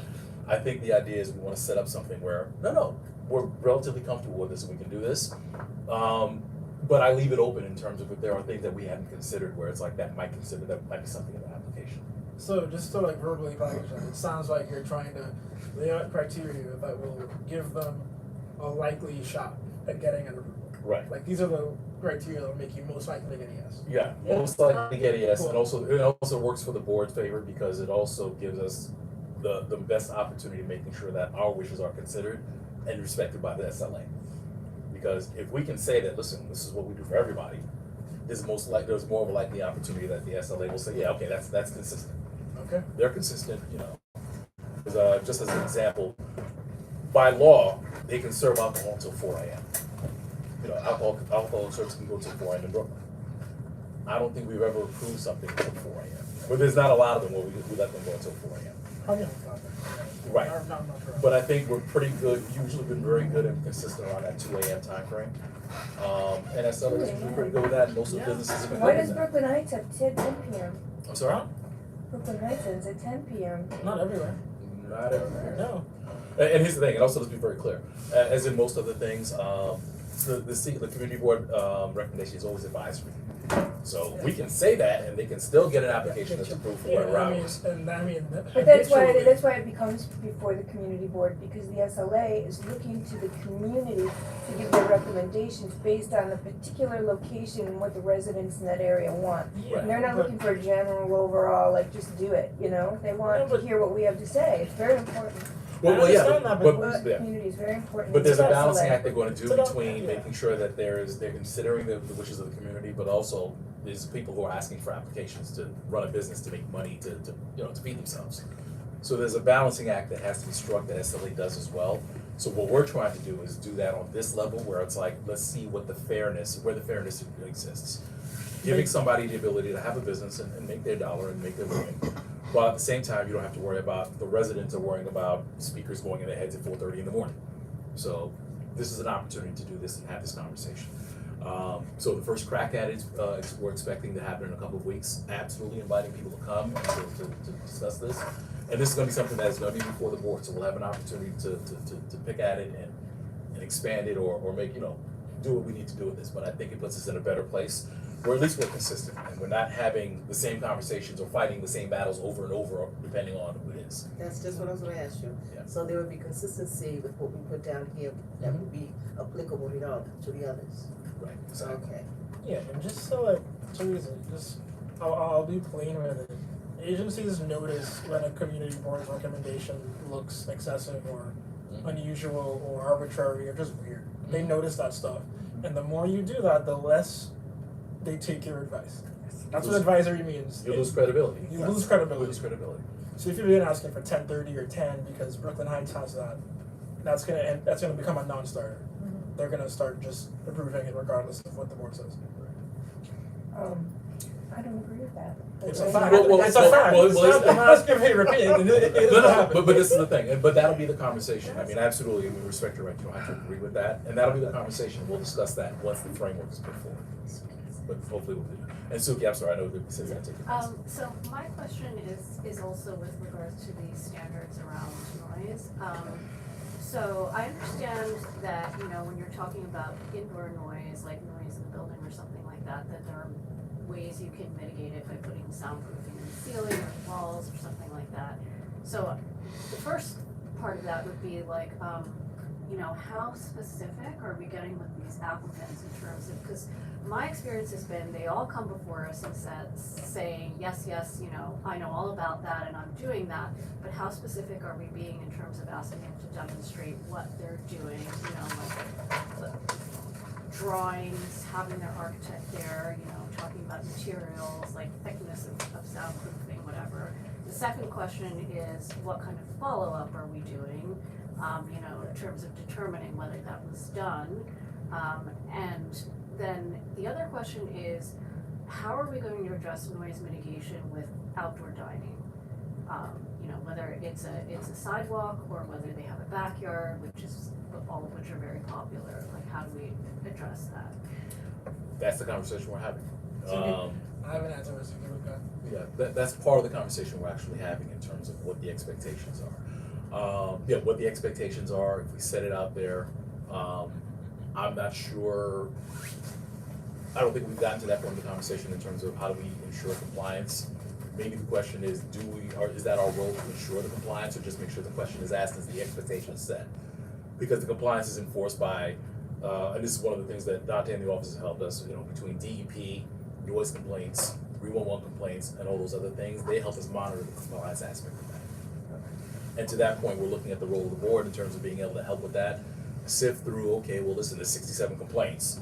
What can we do? Is it an NYPD issue? Is it a DEP issue? Is it something we can bring in the owner and say, listen, you know what, can you add more soundproofing, or what can you do to mitigate this, or can you change your hours? There's a whole bunch of conversations. We haven't gotten to some of that, but those are some of the things we're considering. And in terms of fire safety, are we, obviously the issue is being discussed a lot, but are we following up specifically in our district with some of these safety issues around e-bikes? I know, like recently there was this huge expose in the media about this fly bike, and like their empire and like it's really like I don't know how else to say this, but like they're in this like huge gray area legally, and they're in our community, and like are we and they've gotten many violations from FDNY, and like are we like sort of tracking this issue? Actually, we had FDNY when we had their community affairs person came in, not this month, the month prior. That was one of the items that we asked them to discuss. So they talked a lot about the bicycle safety, and they gave tips with respect to that as well. I'm not sure specifically if we're doing the tracking, but I think definitely we're trying to get more information in terms of what the issue is. In terms of the stores, like not just the individuals, but the distributors and the operators. Yeah, I mean, the stores is a conversation we need to have in terms of stores. how those are being inspected and how they're enforcing that piece of it. I know in a general sense, they're saying that, like for general safety, they were talking about some of the things that you need to do to keep it safe in terms of, the batteries, where you're getting them from, what kinds of chargers, leaving and making sure that, that they're monitored, you don't leave them by themselves. Looking at options in terms of having stuff where it's outdoor chargers, if that's a conversation we have as a district in terms of if that's something that is gonna improve safety. Where these things are allowed, where they're not allowed. Private places actually have a lot of discretion around there, where you can allow them in or not. So that is a conversation that's happening as well. Just to say, there's a lot of information we're just starting to get. How we synthesize that into something that's a workable policy is something we're still doing. But absolutely we can bring, because we intend to have FDNY back, so that's probably a question we'll ask them as well, in terms of, do they track these things, where it's like, listen, if you have these e-bike places, is there a way to make sure that they don't have 17 of these things, warehoused and everything's plugged into, to one long extension cord, which is just a fire hazard waiting to happen. So that's a question that we're gonna bring back. Yes, because by Mega Evers, across from the park, the children's park in Eversfield, there's a long line of e-bikes. Yeah, Right. there's over 100 of the bikes, Mm-hmm. maybe 150. I counted like over 100 just yesterday of the bikes and the motorcycles. I think Ubbets is not allowing them to park on the gate anymore, so they've moved all around there. There's not enough bike racks for them. They just need simple bike racks. They're in front of the bank, they're in front of Burger King, they're trying very nice to keep light, and they're attaching them to tree guards, but some trees don't have tree guards for them. So I think that we need to find a solution for people to park bikes and motorcycles and all their e-scooter, whatever, in this area. And developers that come in need to have a plan for that, because there's no room for them, and nobody's putting in bike racks like we need, that's a lot. They're all, Maybe they can make a deal with Mega Evers of some sort to, well, I think it's a hazard. They're not allowed to put them on the gate. Yeah, and that becomes So part of the problem. And here's the thing, and this is the reason why they need this is. parking. Like, that's just an example with all these developments. Where are they gonna park? Where are they gonna park? They need a place. Let's give them one. And the developers don't seem to be putting that into their development plans. And- Oh, well, I mean, and let's look at all the issues. We do have to move on it. But Let's look at some of it's these. important, and it's happening in real time. Also, I don't want to answer Right? Sophie's first and second question. I can do that now if you want. So regarding soundproofing, that's why I brought that. I kind of worked that into a question at one of the last SLAs. Because there are typically, if we're gonna judge someone's soundproofing, we're gonna need people who know something about soundproofing in the first place to be able to know what they're even saying, to begin with. So maybe some people here do, I'm not sure. But there are, I know of about a few red flags that pop up with soundproofing. Like typically, soundproofing is really good to absorb sound that's traveling through the air. It's not very good at stopping sound from traveling through, let's say, a wall or a ceiling. So typically, if a business has plans to have speakers that are mounted high up on a wall or on the ceiling, they can say they're soundproofing the business, but it's not going to matter because it'll travel right to the surface. Yeah, but there are decoupling methods that they can use. And one of the things that the office was good about, they sent us some resources where it's like, they actually have suggestions in the DEP website about Yes. stuff you can use Right. to do Right, this. to decouple the sound so it doesn't resonate through. So before, I don't think on the committee we're trying to become sound engineers, so it's like, but at the very least, we're trying to see if we can compile the information as a resource so that way people have it. And and I think the biggest thing is just, as long as they understand that that's an expectation of the board, you're coming into a community, a lot of these places are gonna be storefronts, and you have neighbors on top of you. We are concerned as a board, are you at least making a good faith effort to try and see what you can do to make sure that, you're not disturbing the beings upstairs? Just one thing, because many buildings that have transformers inside of the buildings, right, they use decoupling methods, so that resonance vibration Right. throughout the Lots of floors. methods that work. And we had to do that for many noise complaints. So it's just a decoupling method. They have various ways of doing it, rope, sound blocks, or whatever. It can be done. But it's very pricey. And you can sort of turn like those types of typical and atypical situations into a bit of a checklist and say, well, as a business, are you going to be doing any of these things? If you're having like these types of speakers mounts in certain places, are you going to be doing these methods to stop the known issue that pops up with that. I think Instead of not being an expert, but having that kind of like template set. So we know what to ask and what to look for to hear back. And I mean, you know, I don't think we're gonna pretend that we're gonna solve every issue. That's gonna be 1,000%, everybody's gonna be the best neighbors. But at least to let them know that you are watching and asking the question. There's an expectation, and we're watching, I got a question. Yes. Is the responsibility of member of the board to walk around to make sure that these people do these things? Well, and that's part of the We conversation. don't get paid. Well, It's all volunteer. No, Okay, no. hold on. And let me say one last thing too. And it happened to my church. We've been there forever. They build this building behind our church. And the people they have like outside terraces. And they make complaints about the noise from our air conditioner. We had to spend that over $200, close to $400,000 to get new air conditioners last week. And guess what? The new conditioners we think meant more noise than the old one. What are we going to do now? Well, listen, you know, when we, Who? We're- So we're we can getting- come here we're and getting tell into you some- Yeah. that no, I mean, we're getting into other It's not areas. fun being the one that's It's- complaining Let against me say this. It's amazing the amount of resources they have because there's a lot of stuff that they have guidance in terms of how loud certain things can be. Yes. I mean, it's And that's just information that's good to just give people where it's like, listen, you know, if you're buying an air conditioner, you may think of the BTUs, but you don't think about the sound.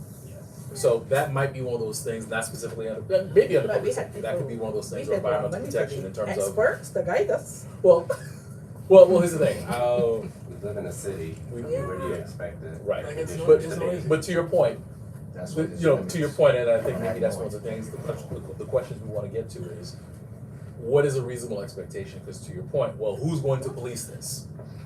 This really Police- should be part of the DOB police regs. prize? It's a DEP. It's what? This should be part of DOB regs, that before they give you a permit to put something on a roof, that you have to check these criteria. Well, and that's a question, and that's an open question in terms, and you're right, and to the point of when we're considering a liquor license, do we say we require 19,000 pieces of information before we approve a liquor license? When it's like, is the question just simply, you know, is there a real big problem with doing this? So, I mean, I don't have an answer, the committee doesn't have an answer, but these are the questions that we're balancing through.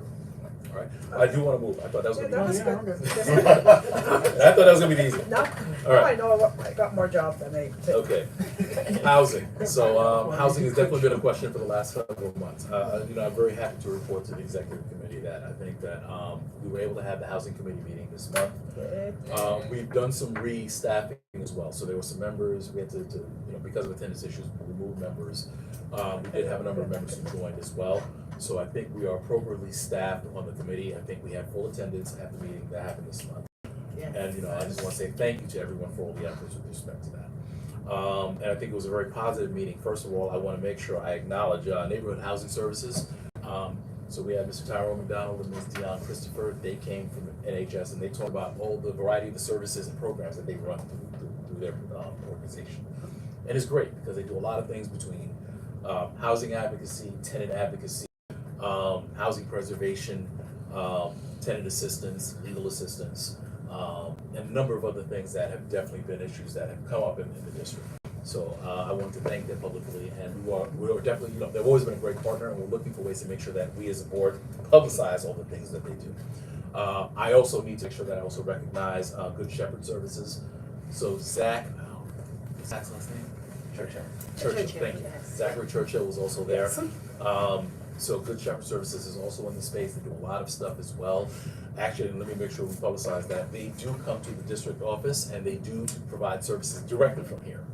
So I think it's very important that we let people know that there are resources here. So if they're looking for places to stay, if they're looking for certain resources, if they're having landlord, you know, if they're landlord tenant issues, if there are people who have small property owners who need assistance managing the properties, there are different things that are helped with that. In addition to housing lotteries, we just discussed that as well. There are different entities in the district that help with housing lotteries, that discuss that process. Home loans, and I mean, there was just so many things that they discussed. It's fantastic. So one of the things that we definitely want to make sure is that we're putting these resources out. Let me see now. I wanted to make sure there's also an announcement. So there is a housing forum that we are having that is going to be on March 31st. The presenter is going to be from the Fortune Society, where they talk about affordable housing developments and the processes and considerations that happen as part of that. Some of the things that we need to know as a community board. What do we ask? How some of those what some of those processes are. Part of the goal for the housing committee, and just to be to be upfront about it, understanding that especially they're having a late start. So the expectation is really I just need them to get up to speed in terms of understanding the space, what the issues are, what the resources are, and then hopefully be able to get us to a point where we're able to do certain amount of things as well. One of the things we want them to do is, in conjunction working with land use, develop a housing profile.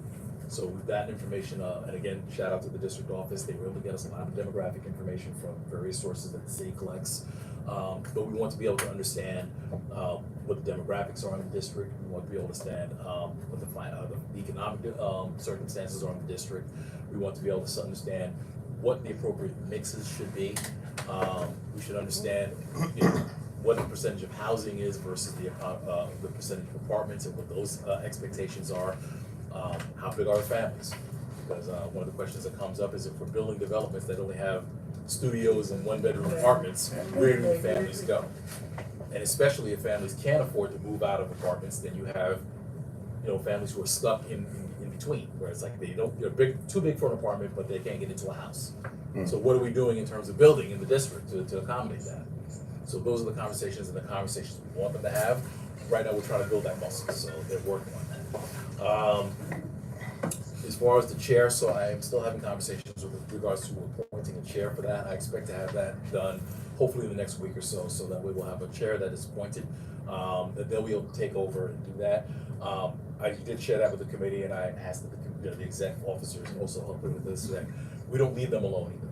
I want to thank some of the officers. I want to thank the second vice chair. I want to thank the first vice chair who's been there as well.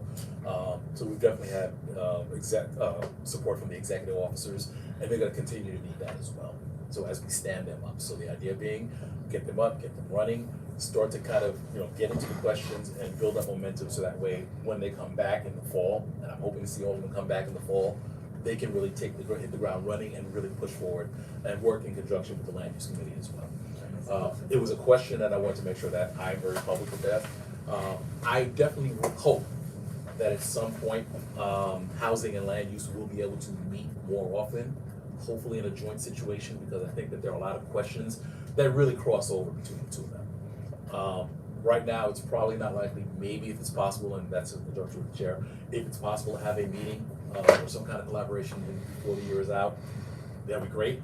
I don't know if it's possible, it may not happen. But between housing and land use, I know we've done it with education and youth services. We're looking for those areas where it's like, yeah, it makes sense that these groups join. And I understand in the past that part of the situation has been that, okay, well, listen, you guys should talk. Find extra time in the schedule, in a calendar, to see if you guys can talk and have a conversation. We're already burning people out, and it's already difficult to accommodate all the meetings we're doing now. So we're trying to be creative in terms of how do we get into those spaces where people can collaborate and do those things. Let me see. So I mentioned the forum, meeting membership, the chair, so hopefully that will get resolved in a couple of years. A couple of days. In a couple of days we'll have that resolved. NHS, and I have one last item, and I was going to do this during my chairman's report, but I'll discuss it right now. Tax liens. Tax liens is a very big issue in terms of homeowners are responsible for paying bills. So you pay property tax, you pay water bills, you pay things of that nature. If you fall behind on those, the city can and will place a lien on your property. There is already a list out of properties in the district, in the city and in the district, where there are tax liens that are going to be going on sale, auctioned off. Very dangerous. Yes. People lose their homes over this stuff. So you can be in the house for 30 years, you didn't pay the water bill, you didn't look at it, or you didn't pay the property tax, and all of a sudden now there's a lien on your house, you lose your home. So we want to be very aggressive in terms of making sure we get the word out to all of our neighbors. This is not a foregone conclusion. As a matter of fact, Dante, we've already reached out to Department of Finance. We are expecting to have a presentation, a very brief presentation at the board meeting, where they will talk about tax liens, give a very brief presentation, but we want to give people access to, in order to set up those intake conversations. So I believe they'll at least leave the paperwork. We're gonna do that introduction at the board. I'm looking to hopefully be able to do a more formal workshop or a presentation as well, through the board. But there are other actors in the space as well. I know Borough Hall is looking at doing something, and there are probably another number of other organizations who are doing things towards tax liens. But I wanna make sure that as a community board, we are definitely in the forefront of that conversation. It makes no sense for somebody who's invested 30 years to lose their home to this stuff. Extremely predatory practice. And thank you for saying that, and exactly, I mean, well, listen, let's talk about, we were just talking about what the city has in terms of the tax liens. What also comes along with that is you do have the predatory practices, and thank you for bringing that up, Ms. Westerdahl. You know, people say, I will help you get out of this problem, just sign this piece of paper. No. And then we get into all kinds of other problems with deed theft and everything else. So we wanna make sure that we're having that fulsome conversation, where one, we address the issue of tax liens, but also the other things that go along with that, between property theft and Short sales. short sales, all those kinds of things. So we wanna make sure that we're having that conversation. So those, who am I trying to say? Churchill, Good Shepherd? The Child Yes. Services and NHS. Exactly. don't they help in that aspect? They will, they do. Okay. So exactly, and that's why I was saying it was great that we see people who are in that space. And it's important that we bring to light the issue of the tax liens, and we can be able to make those referrals as necessary. So it's like, listen, if you're in that situation, or you know somebody, we can connect you to somebody right now. So feel free. And we'll take some- I think the thing is identifying these people that have this problem are people that are gonna seek help. They don't know that they have the problem oftentimes. Right. So I know the board used to, this is previous. This is like, I think his name's Goldberg era, Rabbi. Yeah, Robert Gold. They used to go around to the individuals and let them know and try and support them. And that went on the wayside. And I do have a personal friend who did lose their building this way. And this is before, this is years ago, but it was this way, it was predatory, and it was a matter of just a lien went out.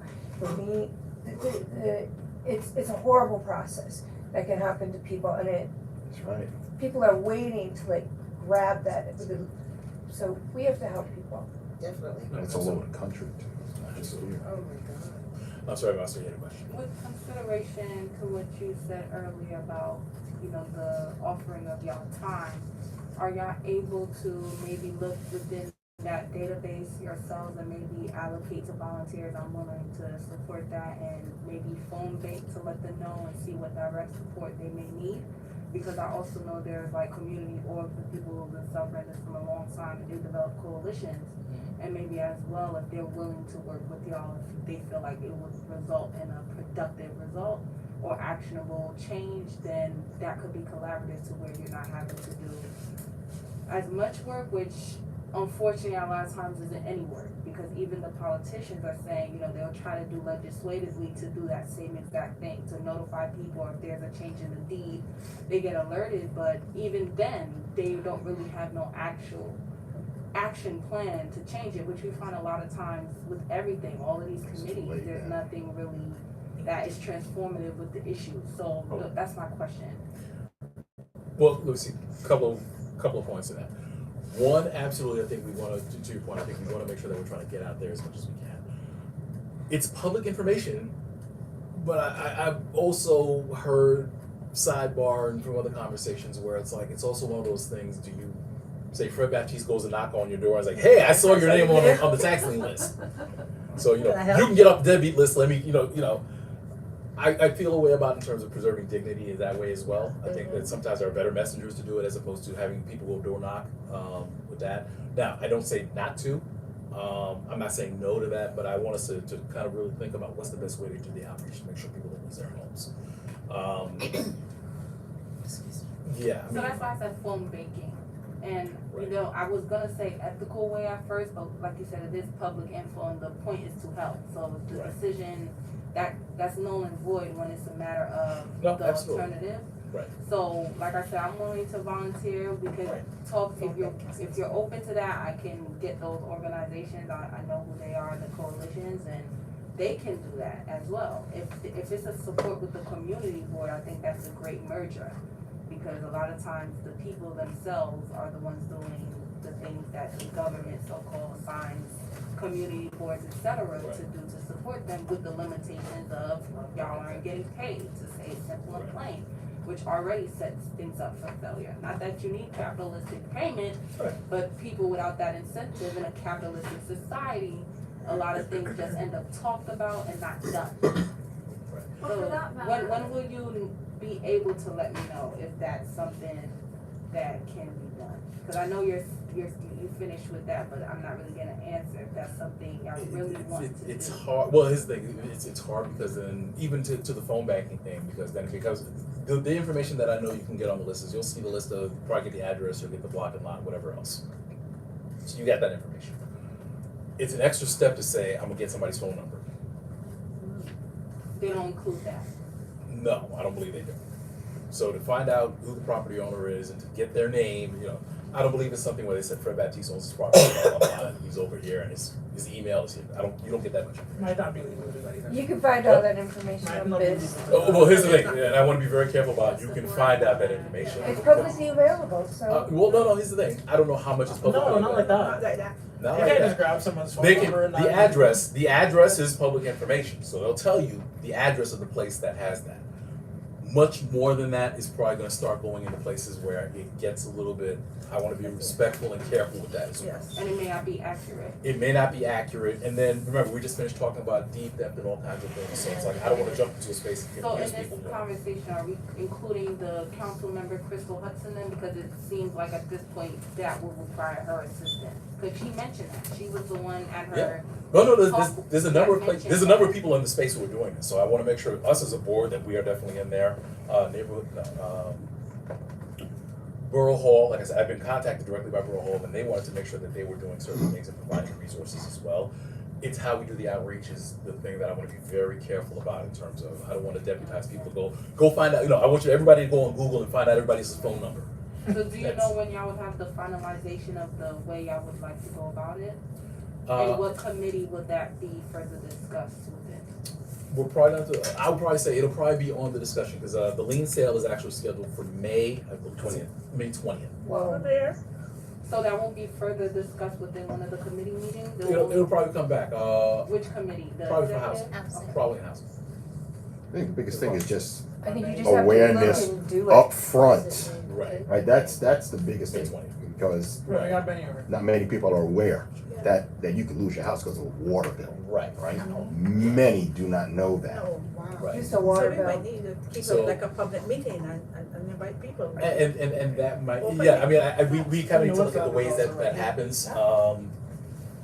Yeah, I mean, I know it sounds like I'm not committing to an answer, because there's a couple things that I want us to think about before we go there, because I don't wanna, you know how sometimes, we're trying to do good and I don't wanna cause more problems. So by the next board meeting, Don't wait for Fred, just do it. no, I do it anyway. So being that the community board has interest in doing it, it's great if it's collaborative. If not, people are already doing it anyway. Right. So that way, it's not seeming like we're doing something, we're not really doing anything at all. Mhm. And if there's really the interest to do something, they have the opportunity to connect with people, so the effort is maximized. Because when it's in little pockets like that, it's often not. Like I How am I gonna said, say? easy ones. Yeah. Hold on, okay, let's do this. Mr. Rosenberger, Suki, and then I see you, Mr. Yeah, I mean, the city has to notify the property owner that their house is gonna be on a tax bill, right? Right. So I think along with that notification, the city should be required to provide, or any information about organizations who can help the property owner to get, climb out of that ditch. Here's the thing with that. If they were reading the letters from the city to begin with, they probably wouldn't be on the list. Right. Just a way to think about that. So that's part of the reason why we want to make sure that they're separating this, where it's like, if you didn't read the letters before, you need to understand you should have read the letters. Right. And this is what can happen, and this is what you can still do. So that, figuring out the messaging and how we get to there, that's part of the conversation.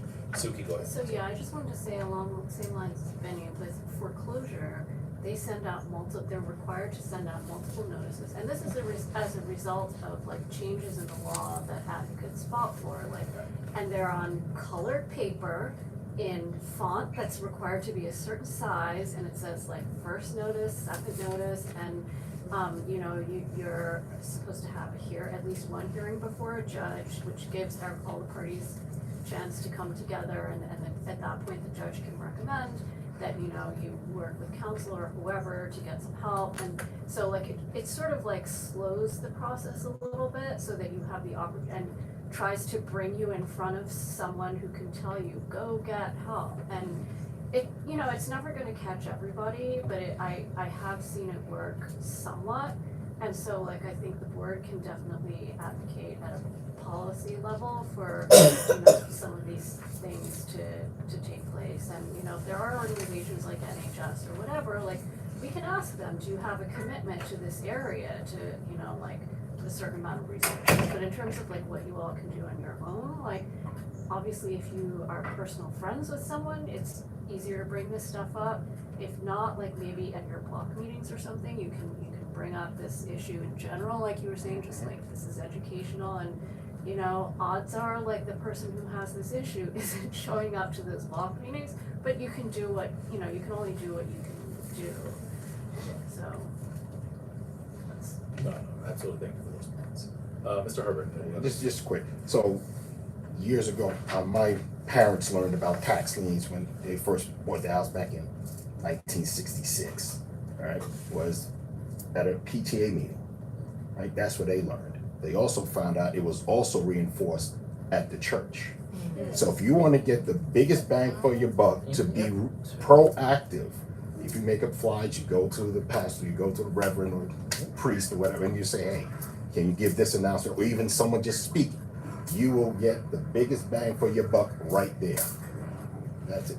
And flyering on the lamppost, people read that, people get a lot of information that way. So I think if anything, as a proactive way, you know, that's the biggest bang for the buck. And we know that, like I said, my former position, if we were to perform a street construction project, right, that's the first place we would go. And just to touch on the point, this is something that we talk about as a board of life. We are all in so many different spaces and places, and you know the churches, you know the block associations, Correct. you know the neighbors, you know these places. That's the biggest bang for your buck. With this kind of a message, this is where it's like everyone's kind of deputized, where it's like, you know what? If it's a matter of the board creates a flyer, we can bring this and just ask everybody, take 10 of these, Absolutely. bring it to whatever spaces you're going to. Right. Bring whatever spaces you're going to, bring that. And, you know, to your point, Mr. Pastor, can I just have 3 minutes, so, you know, just so I can do a quick announcement? Absolutely. You can do this at a church, you can do this at a synagogue, you can do this wherever you go, as long as you can pass it. And believe it or not, You know? you'll have to do that first. Right. And then you turn around and then you go after the, you know, the reactive portion. Right. Because you don't want to get bombarded Right. by others, because you'll never catch up Right. as others are falling into that trap. No, You know, thank so you. that's the order it should go. No, and thank you for that point. So that's really probably something we should be looking at. So right after we have this, I think we should probably be looking at how do we prepare and communicate? How do we prepare this so that way we can send this out to as many people as possible? Yeah.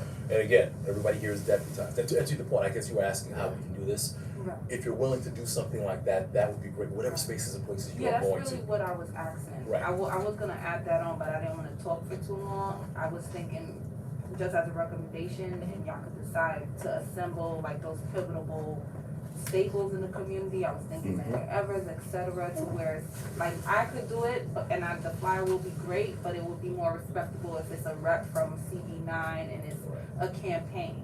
So Medgar Evers, community organizations like you mentioned, NHS. I researched Fortune Society. I'm aware of them. I'm kind of going to pivot a little bit, but it says that they do alternatives to incarceration. But it said you were doing an event for like income or something like that. What was the town hall about? I didn't For affordable get housing, so I Yeah. guess they do that as well. Yes. Yes, Okay. yes. it's housing for formerly incarcerated. Formerly incarcerated. Thank you, because their website, I didn't see that at first. So that's another one we can incorporate, et cetera, and that way we could be maximized. I don't agree that you will be bombarded if you go with the coalitions, because they've been doing this work for 10, 15 years. Those are people directly impacted. They're already moving and they can't burn themselves out. So that's why they avoid the community boards and the government, et cetera, because they just get lip service. So that's why I was saying what I was saying before.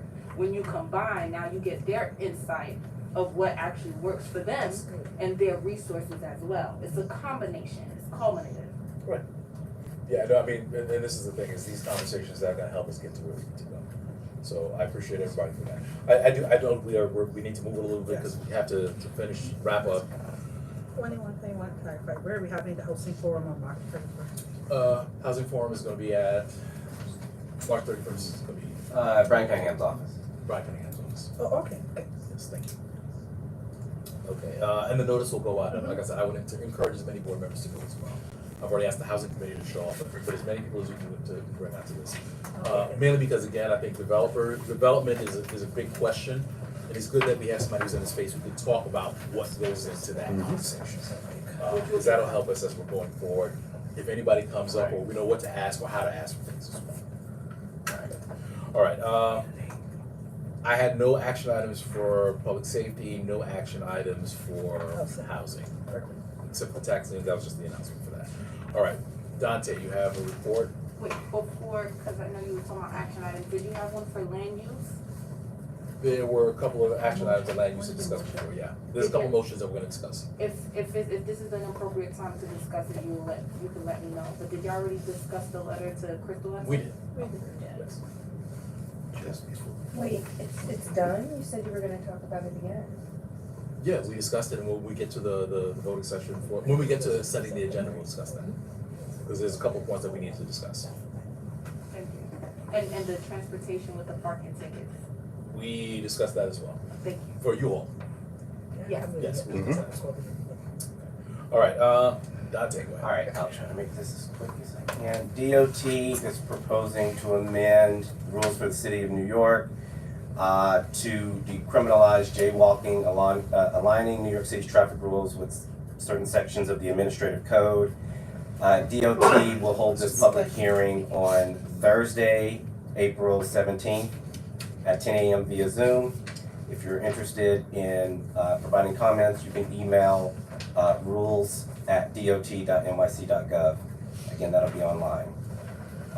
HPD is proposing to add a new chapter to the rules of the city of New York to implement the real property tax incentive program adopted by the city council and local law 122 of 2024. That local law provides tax benefits similar to the prior J51 program for construction completed after at sometime in 2022. J51 is a property tax exemption abatement for renovating a residential apartment building. The benefit varies depending on the building's location and the type of improvements. HPD will hold this public hearing. It will take place from 11 a.m. to 12 p.m. on Tuesday, March 25th. And if you wish to email, you can email rules@hpd.nyc.gov. I just want to reiterate, again, we have the survey out regarding the EV charging stations. There hasn't been a deadline sent to me from DOT, so we'll continue to blast that out. If you know people who are interested in that survey or may have questions, concerns, or thoughts about that being implemented around their house or in the community, definitely connect them to the survey. Just to go over the locations real quick that are being proposed. President Street between Utica and Rochester, Schenectady between President and Union Street, and then Schenectady between Union and Eastern Parkway. Just as an FYI, an open street application was approved for Franklin Avenue between St. Mark's and Eastern Parkway. The open street will start June 7th, and we'll start June 7th and will terminate and end on the 25th of October. It will be a full street closure on Saturdays from 11 a.m. to 7 p.m. Wow. St. Mark's and Franklin?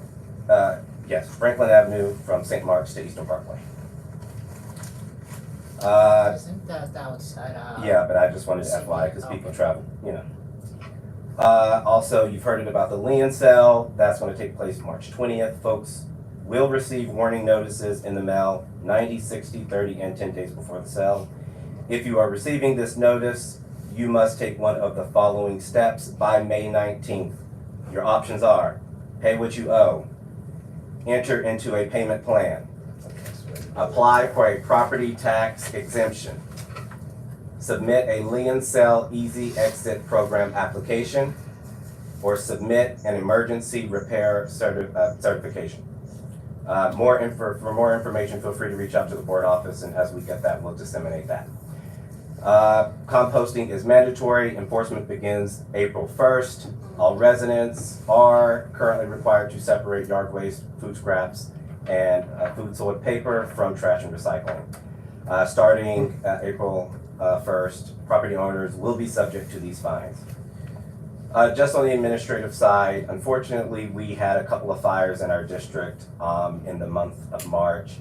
On the 2nd, around 4 a.m. in the morning, there was a structural fire at 899 Montgomery Street, a 6-story multiple dwelling.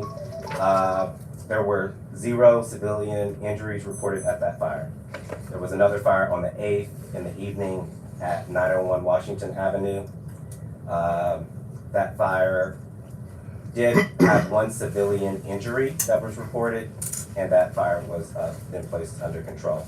I just want to reiterate and remind folks that we do have Good Shepherd Services that comes into the office to provide services on Mondays and Wednesdays from 10 a.m. to 4 p.m. and we've been getting a lot of foot traffic. So shout out to Zach and Good Shepherds for doing that work. So if you know folks who might need the services that were mentioned before, don't hesitate to call the board office. We'll get them connected. I did send out an email to the board last week or maybe the week before.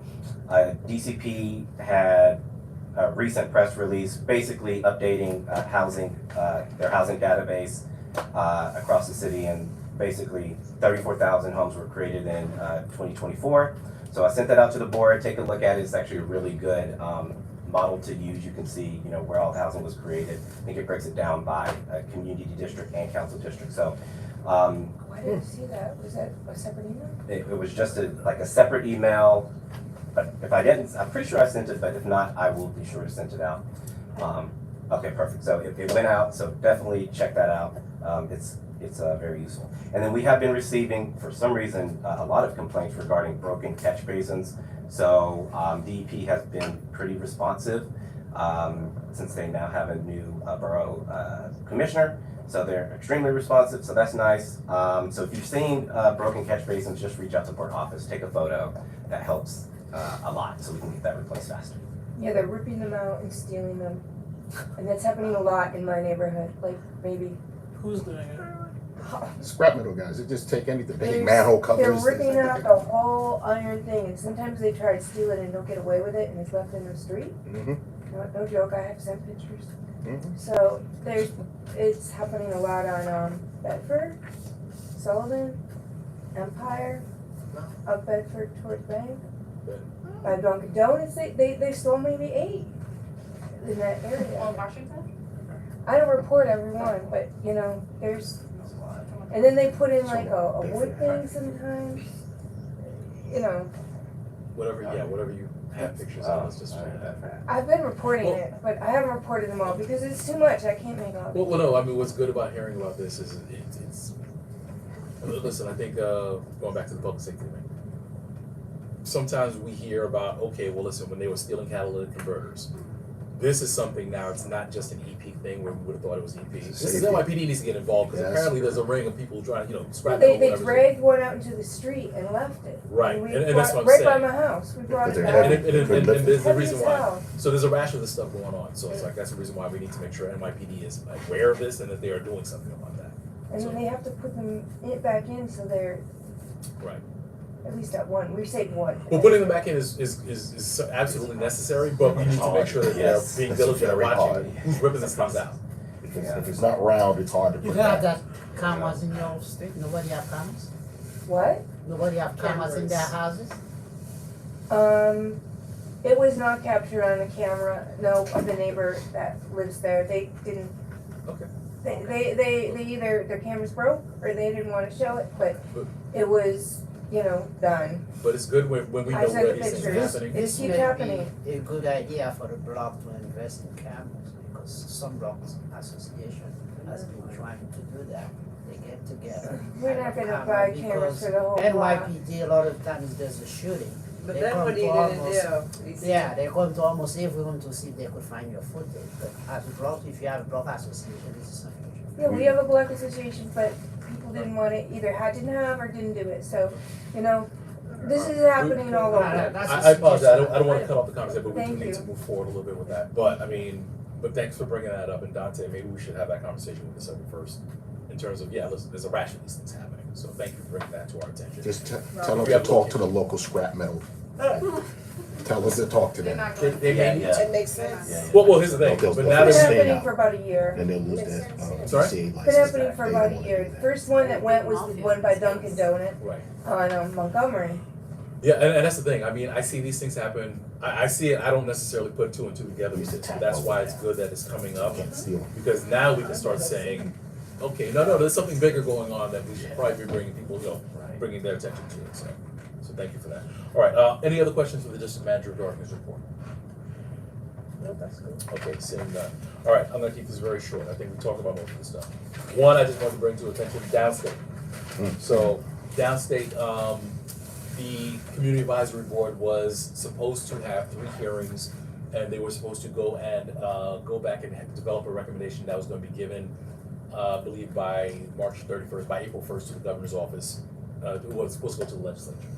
The governor has extended the deadline 60 days.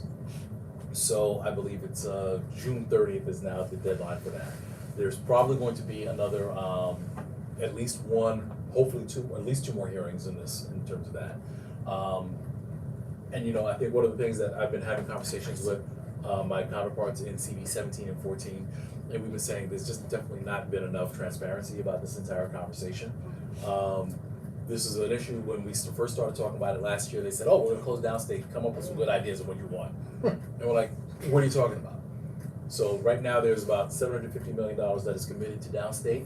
They are talking about some initial investments that are gonna happen. My counterparts and I, we've at least taken a position where it's like, one, this needs to be a much larger conversation. There needs to be a 5 to 10 year plan that is developed in terms of what they're going to do with space. We need to have more transparency, more information about how we got to this position. What possible services, they're asking what services and what things do we want to see in the mix. And we're saying we need to understand better the financial conditions that are going on. We need to understand where the gaps are in the health network locally to make sure that we are filling those gaps as best as possible. In other words, we want a fulsome conversation. So this is something that we definitely want to make sure we're discussing. So please, if you have an opportunity to go to these to the hearings, please go. I believe the website that they put all the information is Brooklyn, is it downstate? Yes. I want to say it's Downstate Advisory Board, but we'll get the website for that and we'll send that out to the board and to the public as well. Please make sure, because they're putting all the resources in terms of everything that's been done and some of the initial conversations they've had. We've also had a conversation, we expressed our concerns about, again, transparency, open meetings laws, making sure that there's enough information that's put out there about that as well. As a public body, as a public forum body, they should be transparent and they should have that open information out. So that's, Didn't you request 10 years? I'm sorry? You did state that, why aren't we investing, or why isn't the governor investing 10-year plan into downstate? Didn't you state that? We did, well, here's the thing, our suggestion has been, we've repeatedly said this over the last few hearings, that, we don't wanna talk about just how we're gonna spend $750 million, because $750 million is not gonna do a thing for downstate. They don't have plumbing, they don't have, Right. the number of the floors are not operational, and, there's just a amount of services they don't have, the reimbursements don't work. Mismanagement? I'm sorry? Is that mismanagement, I'm guessing? Listen, there's part of that, that is part of it. Like, you don't get to that state without being mismanaged. Money was Absolutely. redirected. And there is some reconciliation that needs to happen, and the state needs to be transparent about what are you going to do different. Because otherwise, we're just throwing another $750 million down the hole. And they find it that SUNY is putting money towards downstate, which is the school. Correct. And that's been part of the problem for years, where it's like, yeah, the school has been subsidizing downstate. Mhm. But let's be very clear as well, University Hospital downstate serves, a community that doesn't have a lot of money. So I don't want us to set up an expectation either, where it's like, we're gonna turn downstate into a moneymaker. It's not happening. Unless all of a sudden you don't want downstate to serve the people that are in the district. Correct. So there needs to be more nuanced conversations about what are we looking for, what are the expectations, and how we're gonna go forward. I do wanna say that Assemblymember Cunningham did put a statement out where it's like, he's saying that the Assembly wants to make sure that there is money that is put into the budget every year towards downstate, and that is gonna be that kind of commitment that is required. I think some of the stuff they were talking about is we put a few Band-Aids on, 200, 300 million. Brand new hospital, ground up, $3 billion. We're definitely not going for the bottom, but I understand financially you can't commit to, $3 billion from the state budget, especially what the federal government is looking nowadays. But we have to do better. Right. There has to be a better conversation. We need to make sure that is through understanding. It's not gonna get solved overnight. It wasn't caused overnight. It's not gonna get solved overnight, but we need to have a real conversation about that. So I just want to mention that we'll send the information out to the board and the community and just make sure that we're staying involved in that. But I do wanna thank all those members of the community who have gone out and voiced their opinions at this time. Housing we discussed. Community fair, so yes, I want to thank all those committees that gave recommendations. Please keep them coming in. We need to, but if you have anything you want to do, now is the time to say it. Now is the time to say it because Dante and the team need to start planning that out. So if it's a matter of putting in permits, if it's a matter of asking for certain resources, if we got to get the hats out and beg for certain things as well, now's the time for us to start doing that. So, Do we have a deadline? if you, I'm sorry? Do we have a deadline for putting? Yesterday. No, I'm saying is, just to say that it's urgent. I'm not saying that anything is ruled out, but the later we go, the more likely it's not gonna happen. And that's to put in what, Fred? I'm sorry. I'm sorry? What is this for? The You're- community fair. Okay. For the community fair. So even the recommendations about the days, that's fine. Now is still probably a fair time to ask the question, but that window is gonna close very quickly. And again, part of that is gonna be, hinge on what do you want to have, because Dante can go out to vendors, find out who is available. If we have 50 available, vendors available on a Saturday and only 10 on a Sunday, that kind of makes a decision for us as well. Which is part of the reason why we want all these suggestions and recommendations now. The location primarily, we've been doing it at the edge of our district, not in the middle, so more people can go, where I'd like a different location, as Nicholas brought up. Yeah, if you wanna push that, the committee has recommended do it in the block, on Castle between Nostan and Rogers. The good advantage of doing that, you already have two large institutions that's already there that we can partner with. Carroll Street? Yes, No, Meta Evans understood. College and the high school, which mean you're not gonna bother a lot of people Right. within a block. Which is true. Now, here's the thing. So What that's, about- But part of what we're looking at as well is, and again, depending on the thoughts of what you're trying to do, No. on a block No. is good because there's certain things you're good on a block. But depending on where what activities or things we're trying to bring in, there may be other places that might be more conducive. Right. McNair might be more conducive for that. Wingate might, for that matter, no, might be no, more but conducive. the, Yeah, part more of in the the middle of committee, the they district where suggested the Understood. Wingate, they change. suggested both Wingate, Right. and one of our members also suggested PS 92 Backyard, also Okay. on Whitford. Right. So And- we're not just, Or Mark and Jason's is another. Right. Well, here's the thing. I mean, because we can throw out the ideas. Please make sure you forward those ideas to the district office so that way he can look at them and he can vet which ones are going to work. As long as that that You can want work that, with Dante. Dante? so you want to, I mean, this is in our I'm pretty minutes, you aware want of to the formally district, send that. Formally send it, yeah. I'll look at what's Yeah. feasible. Yeah, and I would ask. I would ask, and for those There's only who so I don't many need to spaces have where a you can do this type of resolution to event, vote so. on. Right. Okay. And You're this- not one for that's like free. far from Yeah. transit either. right. Well, listen. Rather than have the conversation, if you have those formal Like, suggestions, who don't have to Yeah. that Okay. want to do it. if we have those suggestions, please. Please. Forward those, and Dante, I'm just gonna put this, forward them directly to Dante. I mean, definitely, we always want those things reflected in your minutes, but then I don't want to ask the district office to go through 10, committee, 50 pages of committee minutes to find out what the recommendations are specifically. So the chairs, please, if you have those, and discuss By them. the next meeting, we'll draft a statement and Right. what to send exactly. Exactly. To be, And it doesn't even need to be as specific as a statement, whatever the suggestions are, just send it to the district office, so that way they can have that, and they'll be able to vet through them and see what's feasible, and that'll help them make certain decisions that they need to make on behalf as an office. Okay, we are now in March, all the applications for the board have gone through. Last year, we had our new appointments by April. So, with that being said, we're trying to anticipate that we want to be able to do training. That was a conversation we've had. We know that there's definitely areas we want to make sure that new members and board members were able to solidify the knowledge around that. So one of the things we're looking at is hopefully a date in May. We're going to try and see about establishing a date in May where hopefully we can do a board orientation, meet and greet. We can do it sooner rather than later. I think it's always helpful, especially for the new board members to come in. It's already a tough time because they're coming in cold. We're already going into election season and the year ends right after that. So we want to try and give them an opportunity to kind of get acclimated and to meet people and see people face to face as they're getting ready to engage into the work of the board. yeah, meet and greet, let's do that, it sounds great. So- We haven't done that in a long time. Right, so we're looking into that, so, we're trying to see how Award we're. ceremony, meet and greet. Right. We should try not to have it overlap on the actual swearing in like last time. Yeah, that's. That'll be great. Well, you know, here's the thing, part of the problem is, Borough Hall works on their calendar, we work on ours, so we try, you know, it's definitely been an issue. I had a comment. I'm sorry? I can go there, I had a comment. That's one of the conversations. Borough Hall's never going to call here and say, hey, Yeah.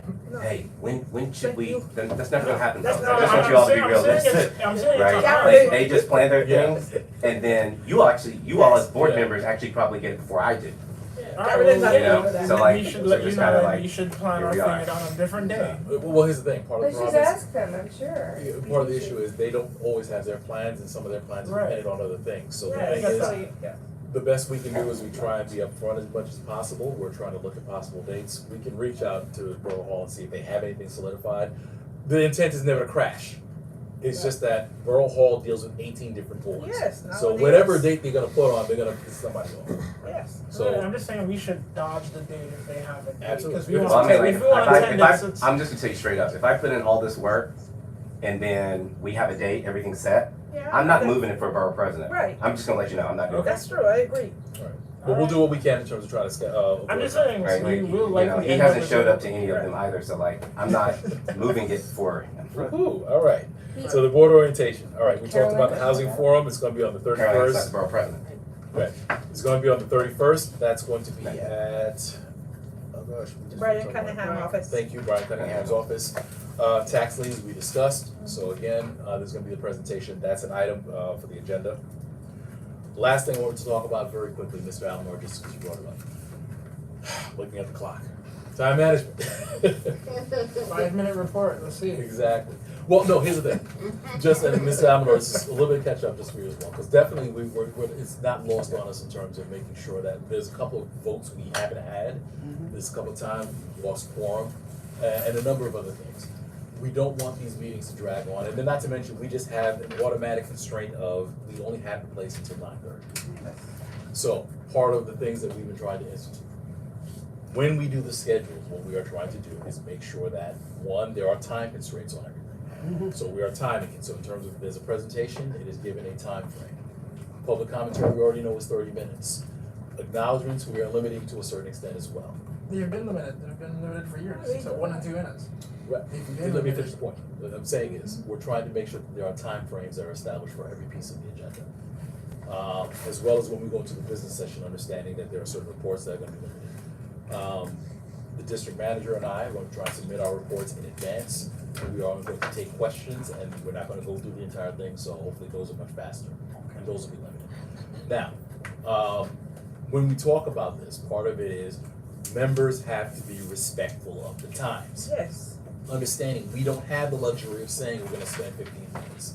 Even looking at us this evening, I think we are much more relaxed, a lot less formal, so we don't necessarily stick to the timeframes, but we see that just because of the variety of topics we get into, it's very easy to fall into a hole and get behind. So I just wanna make sure that we are clear as an exec, and this is the message that is being communicated to the board, and this is what is going to be communicated through the agenda. This is going to be a very tight time frame. We are starting on time, we are gonna make sure that people are adhering to it. Board members need to understand, it's not questions that have 17 parts. Yes. As a board member, absolutely wanna hear you, you have a right to be heard, but you got a minute. Short and sweet is gonna be the order of the day, and make sure that we do that. We're gonna have to cut conversations off, so we can get time limits, we're doing that. And again, this is not so that, so that we're, we're trying to be, draconian about this, and we're not trying to do this, but it's only because when we don't do this, we've already seen the cost of that, we don't finish the meeting. When we don't finish the meeting, things get left off, and it's not fair to the community. So, absolutely, so we're beginning from the standpoint, we know we've got 2.5 hours. Starting at 7, 8, 9, 9:30, 2.5 hours. Show up on time. We are starting on time, we are going to make sure we're sticking to the time limits and everything else. The other piece of that, and this is more, and I gave some guidance, some thoughts about this in my last chairman's report as well. Just certain little things we need to do. 1, we gotta stop the cross chatter. 2, we gotta stop all this other stuff. 3, we need to be aware that, listen, when we set an agenda, we time this out for a certain amount of topics. So new businesses, and this is something that's happened over years. New business all of a sudden becomes the time when we want to introduce something brand new and have a conversation at the end of the meeting. That is not the time for us to have the conversation. New business should be the time where we say, listen, there's something, if it's urgent, yeah, we get it. But otherwise, it should be, it's like, you know what, there's this item that came up, I wanna make sure that as a board, we discuss it, or refer it to a committee, or we'll do whatever we need to dispense of it. But we're not spending 10 or 15 minutes to have a conversation on this, where all of a sudden now there's a motion on the floor, and there's a second on the floor, and 7 people are talking about it. That's where we're losing. So, you know, just to make sure that you were clear on that one, and just to make sure that as an exec team, we're clear on that. That is the reason why we are doing this. And as we're setting this agenda, we'll also be clear too, not everything can necessarily make the board. Because we got 2.5 hours, we gotta get out. Okay? All right. I'm So, counting on that, but to be clear. I'm sorry? I'm counting on that, but to be clear. Yeah, so, all right, so let us begin the process of actually setting the agenda, and there are a couple of these items that I think we'll probably vote on them in terms of how we're gonna dispose of. One more So, thing, I also, I measured the time that we actually took at our last meeting for every agenda item, so you have a better guideline of how long each one should take. Yeah, very happy that we, you know, incorporated my suggestion to time the agenda out, because it helps us not drag things along, and it helps the public cooperate with timelines instead of asking 50 questions and using up 30 minutes. But it's a good move, I think it helps. no, absolutely, it's definitely something, and you know, and I don't wanna say this just as a chair. I mean, I used to wanna have it more free flowing, I wanted the opportunity for everybody to say what they need to say. That takes 3 hours. And I mean, it takes self-control as well. Well, People don't you know, always- it's self-control, you know, to your point, some of it is self-control, some of it is, and you know, and I've never wanted to be the person to stifle, because, you know, we wanna welcome things, but they're also, you know, the concept of time and place is a real thing for us. Sometimes it's just not the time, we don't have the time, or this is not the place for the conversation. And this is the reason why I always say, some of these conversations need to get pushed to the committee, and it's not because we're trying to stifle it, but it's just because that's the only place we can really have, you know, the kind of conversation that needs to be had for some of these topics. Okay? All right, so with that, we're gonna start. So, public session, it's gonna be call to order.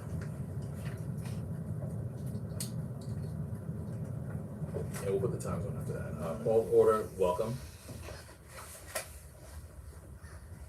We're gonna have rules of conduct. It's an important one. After which we will have presentations. We will have public presentations, so there are no SLAs for this month, but we are going to have Department of Finance. And I'll ask Dante to come back. I think we're also gonna have the dining out. That's gonna like take the SLA spot perhaps. Dying out? Yeah, we have 2 approvals. We have to vote on that? Yeah. Yes. Okay, so hold on, so let me do one, Department of, Tax Liens, Department of Finance. Tax liens, Department of Finance. Next, you said, only one so DOT, presentation. who's doing the presentation for DOT? Oh, You gonna do? Yes. Okay, all right, so we have, Well, I mean, Sidewalk Cafe apps. I'm not sure if we have the business people come in person now. They have to come? I mean, they No. come for SLAs. I'm not sure if we have that, but I'm not sure if we. Okay, well, let me ask this now. Is this something, since they already came before transportation, do they need to do another presentation of? They didn't come before, we saw the application on paper, we saw the designs. They weren't here in person for the committee, but we did approve it. Is it better, what I'm saying is it better to do your presentation when we do committee reports, is it better for you to just do the committee report? I think so, I think it'll help, it'll also probably take less time and we wouldn't have I think 10 so. people asking questions So about let's do that, if so 8 yeah. feet is really 8 feet. So yeah, so let's just do that, so that'll be during the business session, when you do your committee report, you'll Yeah. take that. So you're not gonna have them come then? No. So the presentation, the one presentation we have is Department of Finance. Finance, Tax okay, liens. tax liens. After that, we are going to go to, public commentary. After that, we have acknowledgements.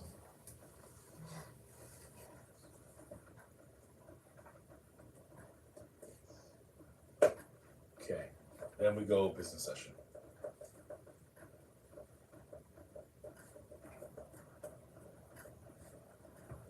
Okay, we're gonna start with a roll call.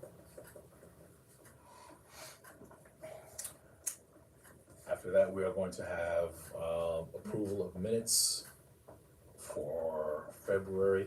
Madam No, Secretary, okay, and the other one. you gonna have that prepared? Yeah, that's terrible, but I'll fix it for you. Thank you. Okay, You put me over. approval of minutes, And that's January 9th meeting. correct. Special, yeah, Yes. special meeting and February.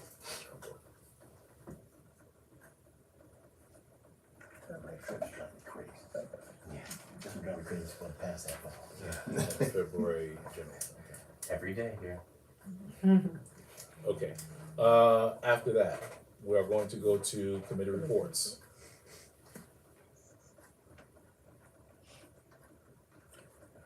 All right, in the committee reports, so we'll have, you'll have you'll do your presentation for sidewalk cafes, correct? Yeah. You got it. Oh, thanks, Don. That's what I'm looking for the past half Oh, hour. thank you. Appreciate that. That didn't bother you guys? It's driving me crazy for the What? past half I mean, hour. I can tolerate Water?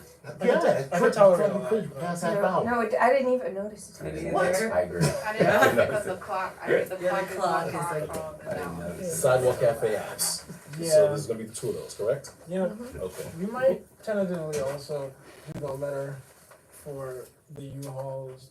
I mean, we can also just send it based on what. Yeah, let's We can talk about that in a that. second, because there's an action item, so let's put that on the But agenda. definitely, the sidewalk cafes are gonna have to go up. Everything else Yeah, can yeah. probably be like optional. Okay, well, you know, what? let's do this right now, so I'll tell you what. What were the letters you had? No, let's finish this and then we'll. Yeah, essentially done. Okay, committee report, sidewalk cafe apps. Yep. Alright, after that, district manager's report. This one gonna go ahead, right? No, that'll be voting. Well, we'll see what the voting items are, we'll talk about that momentarily. Alright, committee reports, after that, we are gonna have district manager's report. Madam Clerk, do you have a report for this month, or are you deferring to this month? I defer. Okay. Yeah. It looks like it's already passed. Yeah, we're probably gonna be full. Alright, after that, we're gonna have the chairman's report. Let's see. Okay, then we're gonna go into the voting items.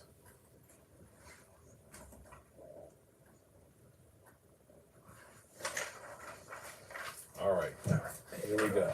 So, voting items, we're gonna have, One for me.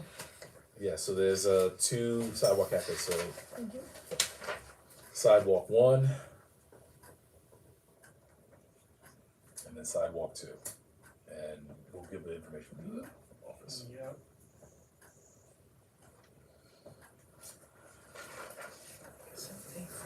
Let's see, for economic development, to approve the happy hour.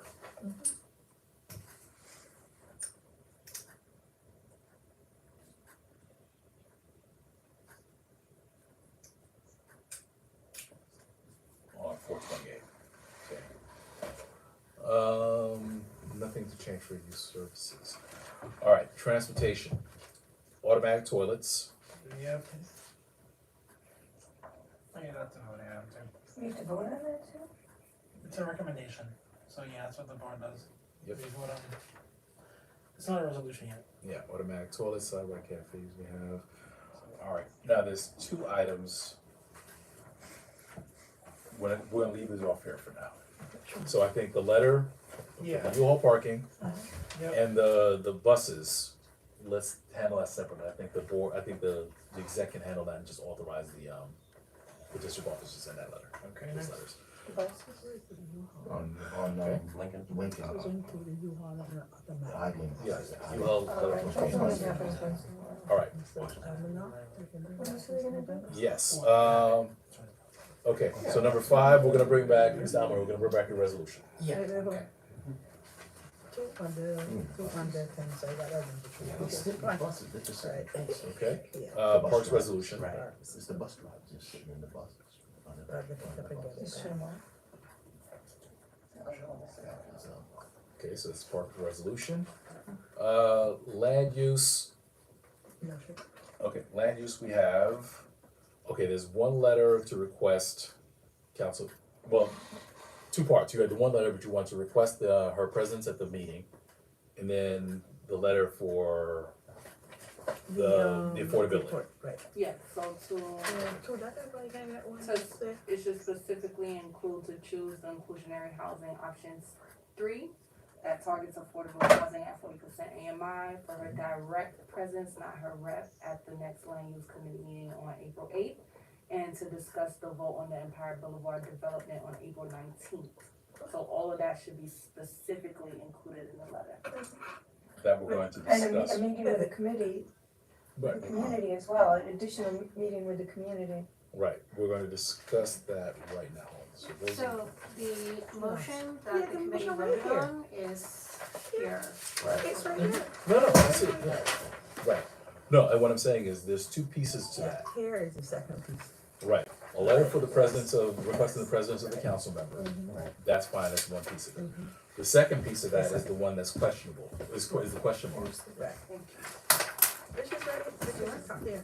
Right, motion, da, da, da, da, da. Don't think. Right, And then this is the exact. right. Right. Okay, I wonder if we could put it in one. let's do this, let's knock out some of these other things, then we'll address these things.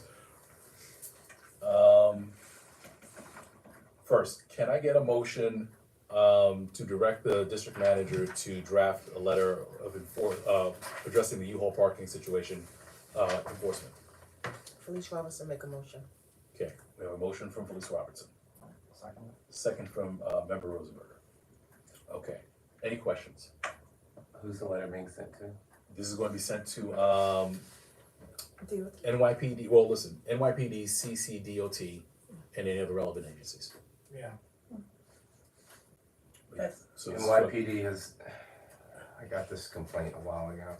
NYPD is going to target the location because they believe that some of the cars that are parked on that sidewalk are from the car wash. So their plan is to speak to the business owners first to let them know these complaints have come in. Then they will inform enforcement. We spoke to them, they're not listening, target this area. So that's for the car. 2, U-Haul. No response on U-Haul yet. I reached out to their government affairs. I haven't gotten a response. Apparently from the U-Haul website, that location is like a pickup. So you have to enter on the Flatbush Avenue side and then you can pick up that location. So like, I don't know if they're supposed to park the vehicles on the Flatbush, city streets. on the Flatbush side or the Washington side. Here's the thing, they can pick up I'm glad it's pickups, but not on city streets. I don't. That's Is what's that- happening, that's exactly what's happening. No, and that's the point. I That's the point. understand the city street, but like the complaint actually was, are they allowed to park there all day during like these hours? That was the It's a original no complaint. parking zone. So what is it? It's an empowerment They're between parking their certain fleet certain in hours. franchise Certain area. hours. It's You certain can park- hours. Say again? They're parking their fleet in franchise area, and they're not supposed to do that. Plus, the parking is no parking 8 a.m. to 6 p.m. Yeah. all days. All right, so listen, so So let's. it's an enforcement. And they're there Okay, all the time. Thank you very much. It's an enforcement. Okay, so let's do this. So draft a letter to NYPD and let them respond to that with everything that they've done or they are doing or that are in process. Okay. Part of that would just be to make sure that they're they're communicating back what's been done and providing updates on that. And then And is everyone here fine with an email from the district manager to the agencies being the letter, or do you guys want me to put it on letterhead? I want you to understand that these motions are literally a sentence. You understand what I'm saying? It's a sentence that we're gonna put on letterhead and then officially send out.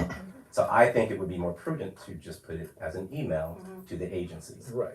Is that okay with everyone? It's okay with me. Can you do both? No, that's the point he's making is it's more prudent, more You, quick. you guys are. Dante, we're directing it to the district manager to handle this. And use some big words in there for us, okay? You think I think it it's makes a difference with the letterhead, like they have a PDF they I think he just wants to make sure that the expectation is met. Dante, it's okay. For our letterhead to have weight, you shouldn't put Letterhead. a sentence on it and then send it to an agency. Right. That's what I'm saying. So Have a like, couple of Yeah, paragraphs. Dante, that's, it's fine. So I think the direction from the exec is to please make sure you address the issue in terms of the enforcement with the NYPD and CC, whatever else needs to. I have one question. If like people from the board were to write the letter and make it longer than a sentence, like a bigger sort of moderately firm rebuke of the situation, would that help? absolutely. 'Cause And they I would send it prefer to not you for him to send out? to- Yeah. Right. I do think it does, just from my point of view, when you have something on a letterhead like this, I've made printouts and I've seen some politician out and about, and I know they're gonna be there, and I bring a copy and I give it to them. I've done that numerous times. Well, what were the results like Yeah. though? What were the They were results? You know what? good, they were You know what? very good, they were very. I'm gonna handle it. How Yeah, sad. there you go, Yeah. thank, Listen, yeah, let's not. David, no overengineer pressure, it. no pressure. I'm gonna handle it. Do what you want, but I just wanna say that it is Big words helpful make to it have nicer. that. Yes. Okay, all right, any other questions from the members of the exam? All right, hearing none, any objection to common consent, adopting this? So, All right, hearing no objection, all right, Dante, please, drop the letter. Next one as well, so with regards to the issue of the buses idling at Lincoln Road, the committee had requested a writing a letter of concern regarding the issue. Yeah. All right, That's the MTA. I'm sorry? I was sending it to MTA and also have a review Okay, copy. so with that being said, do I have a motion to authorize the district manager to write a letter to MTA, NYPD, and all other relevant agencies? I'm looking for that. Moved by Ethan and Norville, do I have a second? Police. Seconded by Felice Robertson. Any other questions? Oh, yes, right. Okay, sir. Okay. Okay, Just you got make it- the motion? You got a question? I got one to know, I know, I was looking for, actually, there were four, it was like, Okay. he got together. So just remember, Ethan and Ethan moved it, seconded by Felice. Any unreadiness? Do I hear any objection to adopting by common consent? Hearing no objection, adopted by common consent. District manager, so you are authorized to please write that letter to MTA and NYPD, and anyone else who's relevant. Okay, all right, so that's two of those we don't have to put on the agenda. Nice. So from transportation, we have the automatic toilets, that's gonna be a voting item, sidewalk cafes is a voting item. All right, parks, we said transportation, that's gonna be on there. Let's get to land use. Land use. All right, now the motion requesting office send a letter to Councilmember Crystal Hudson develop, we understand, we also requested that a council member. All right, now, the question that I have with regards to this motion is, the second part of it, absolutely, we can send the request that the member actually attend the meeting, I think that's not a problem. That's fine. The only issue I have is, or the question I have is in terms of developer 7399 Empire that we understand is still negotiating affordability, use only the 40% D affordability MIH option. The board already voted on this with the resolution passed. What was the percentage? I think at the resolution, we had asked for 30% of the units at 40% of AMI. So I think we already, kind of addressed it. To go back and come back with a different proposal, I think is not in order. Because we've already put the motion on the floor with the resolution. The only thing I think we can do is just underscore the fact that, listen, the affordability is a concern, so we can do that. But I don't know if we should change the numbers specifically with regards to that. It's just a letter, I don't see why we can't keep it with That's what I was affordability, 40%. Well, because the letter is saying something different than what the board voted on. Well, that's It the looks point. unserious. It looks unprofessional. But that's the I point. don't agree. That's the point of them presenting themselves at the committee meeting, to where that could further be discussed. Well, no, it is the thing, and I'm Because saying if is, it's a letter that's gonna include. no, the letter requesting the council member come is fine, that's fine, we should ask her, and I would hope she would come up and take us up on that. I'm just saying is, the letter asking for her to consider another affordability option that is not what we did in the resolution, that might not be appropriate, because we already voted on that part. It doesn't seem appropriate to discuss that now either, because the motion was passed at the committee meeting to specifically include that inclusionary housing option 3 for 40% AMI. Understood. And I'm sure y'all are aware with the discrepancies that occurs at those meetings I've been attending, so I'm not speaking ill-informed here. So if there's another way for us to go about that, then maybe we need to revisit that. But I know it's not only what I say that matters. I just don't see the harm. She's a council member, so she does what she wants anyway. Not to excuse that, but I don't think it's gonna do harm putting that in. She's gonna most likely dismiss it anyway, and that we could have that conversation Right. maybe when she presents. It's not harm, it's not a harm, I mean, we can put whatever we want into the letter, but the point being, as a board, when the board makes a decision, we stick to the decision we made. Which So- was that motion that was? No, the committee is making that. What I'm saying is the board voted on a resolution, I'm not sure if you're aware so, of this, but there is a difference because MIH requires 20% of the units to be at 40% of AMI. The board requested a minimum of 30%, so that's the difference that they're. right. But But they were 40, but Crystal where- Hudson could in fact ask for that.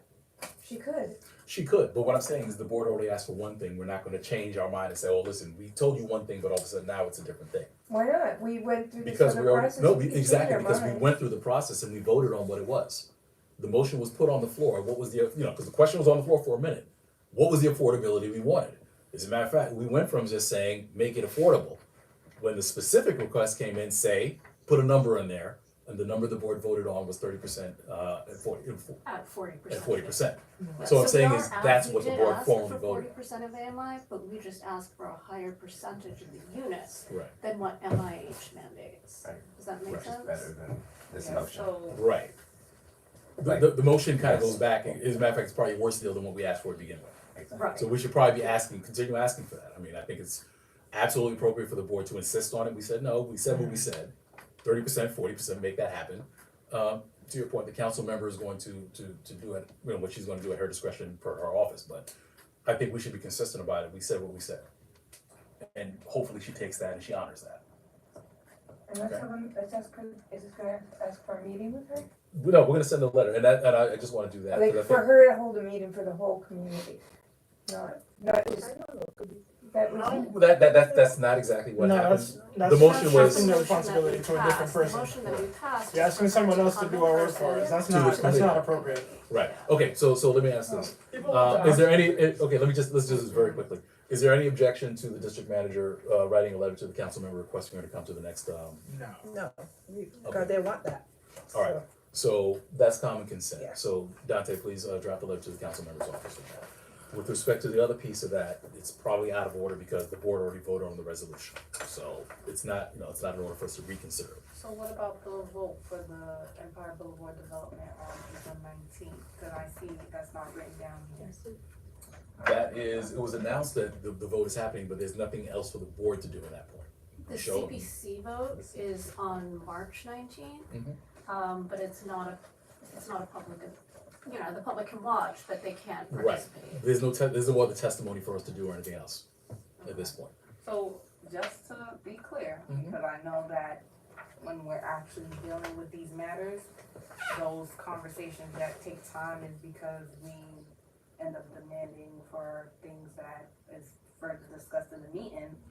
So when Crystal attends, that's going to occur. That might contradict what the letter includes, which is fine. To be honest, I prefer it that way. Less information is possible. She just needs to show up. Mhm. But how are y'all gonna go about facilitating that discussion if we're disagreeing? If the board made a decision that the motion still says 40% AMI, that was passed by the committee. So I'm not trying to make you revisit what you already said. I have full understanding of that. But if she does present, that will still be discussed as well as that vote, even if we don't have a say, because she is our council member. Right, no, what's gonna happen at the meeting is this. Everyone is free to champion whatever position they want to champion at that point. Absolutely. The board, though, has made its decision in terms of the resolution it passed. So definitely, if there's a representation of what the board passed, it's what the board passed in terms of the 30%, 30% of 40%. And just so you're clear, the board asked for a higher percentage Right. of affordable housing than this The motion. committee. Yes. Okay, because to me, No, the board itself. to my understanding, this Yeah, is no, asking it's for all The of it board, to the be board up. said it's not No. everything. This, Okay. the motion That's what I'm passed thinking. by the committee That's what I was saying. is that they use only the deep affordability MIH option. And if you look that up, the deep affordability MIH option requires only 20% of the units to be at 40% of AMI. So what's the language or what is it classified if it's not deep affordability for MIH when it's not 30% or 40%? Is there a term for that one? No, there isn't. The 30% of 40% is better than MIH, But there's no which term was that's similar Which like was deep exactly, No. which was what the committee members and the board members had asked for in the resolution that we. And last question, if it's too inappropriate to answer, I respect that. Is it ever okay for people to ask for maximization of the affordable housing, like instead of 30%, we want 100% at 40% AMI? You know, it goes back to kind of the conversation we had earlier, in terms of, we wanna make sure that we can ask for 100%, Right. but then there's a credibility issue where it's like, it's not gonna be 100%. So at the very least, if we can say, listen, you know, if we're looking at this, it's not unreasonable to say 30% of this at this one, that's not unreasonable. There's more credibility, and what we're trying to do as a board is build up that credibility where it's like, we're not talking out of passion, we're not talking, you know, just to be loud or whatever else, we're talking because this is what's real. Understand, you know, okay, fine, you're a developer, you're trying to make some money, but at the same time, for all the extra stuff you're getting, you can give back to the community, you can at least give back at that level, if not more. Okay, so I'll ask more questions at the specific meeting. Sure. No, absolutely. Awesome. I encourage that, I absolutely encourage that. Okay, all right, so the letters to the council member, or we're not gonna do the second part, all right, So so, attend, only to attend the meeting, right? Yeah, just yeah, do to that. attend the meeting, yeah, Directly. the committee meeting for April for land use. Okay, correct. Okay, all right, so with that, I think we've narrowed down all the voting items. Parks resolution, we're gonna take that, Parks resolution, we're gonna take that as an item during voting session. Right, that's All right. in November. After that, is there any other unfinished business we have? Did we have anything we didn't finish from last month?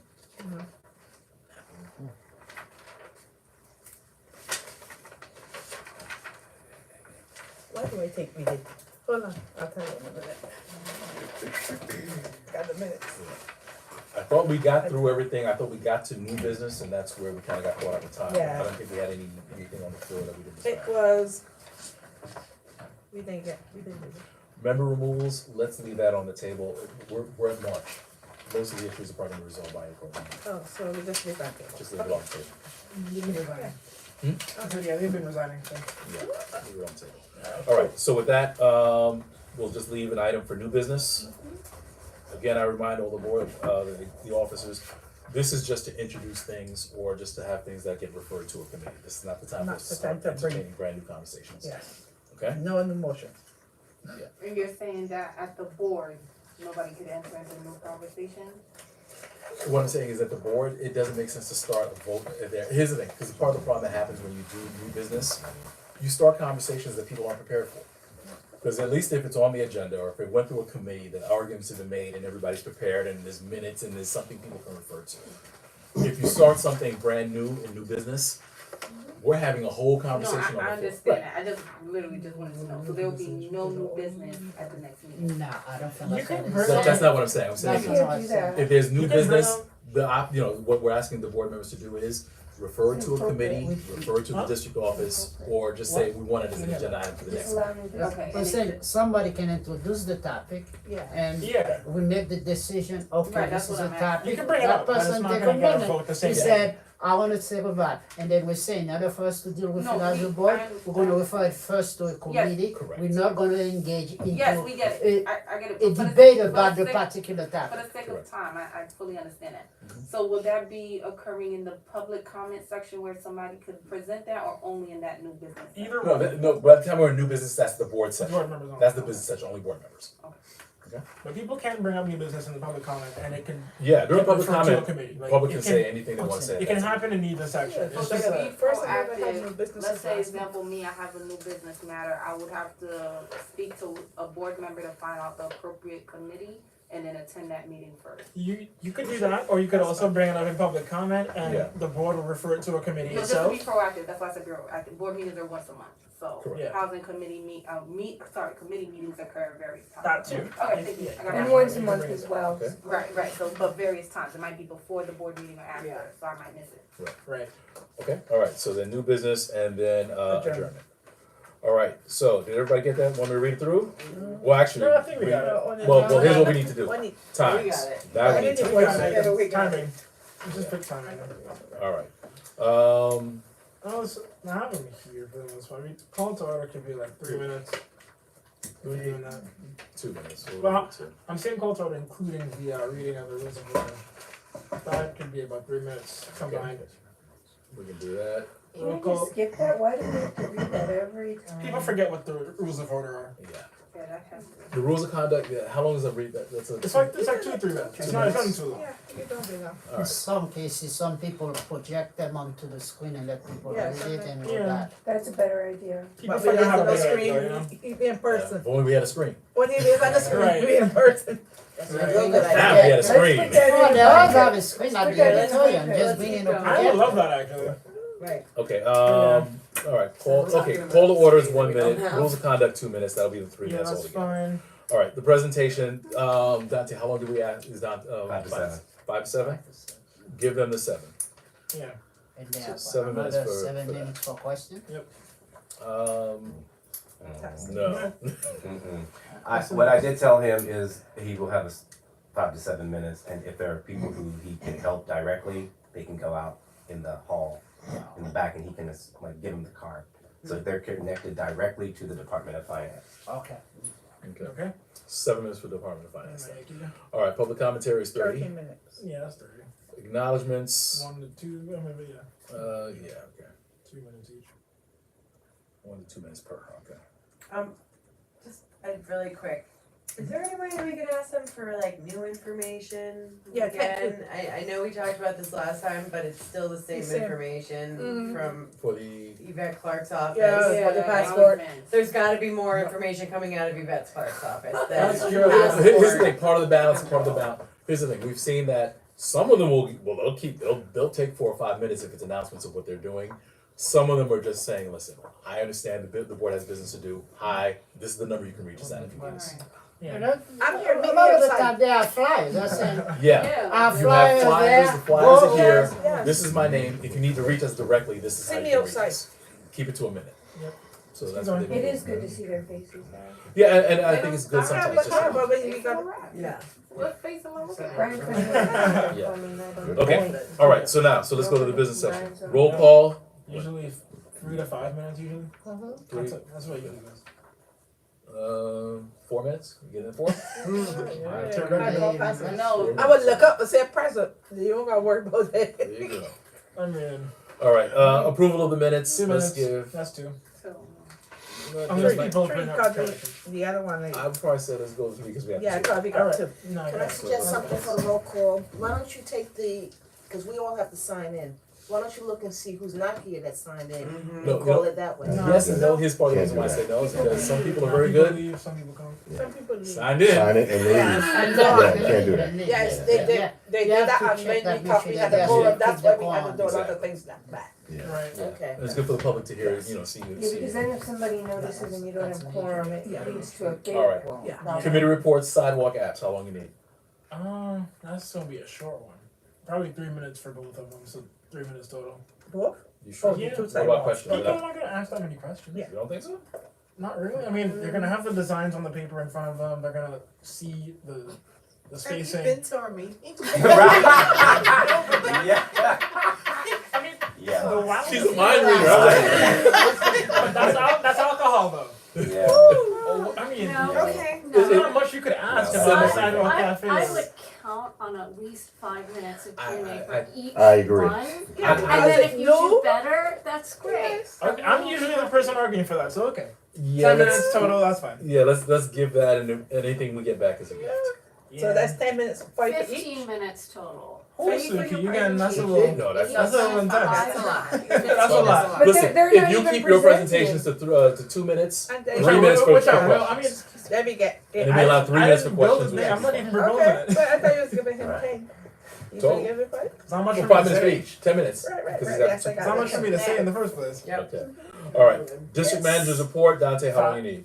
Usually, 10 seconds. I think both of y'all were 6 minutes and a half each. I thought that we were just providing it, and then if people Providing had questions, people want they had ask questions. 3 minutes each for questions. Yeah. Right. Yeah. Y'all did, That's I think you did 6:15 and Fred was 6:20. So We got 6 the minutes. result. It's less than 6:15. I mean, people don't want my information. Now, 3 minutes each, Okay. that should be more sufficient, just questions. All right, voting items,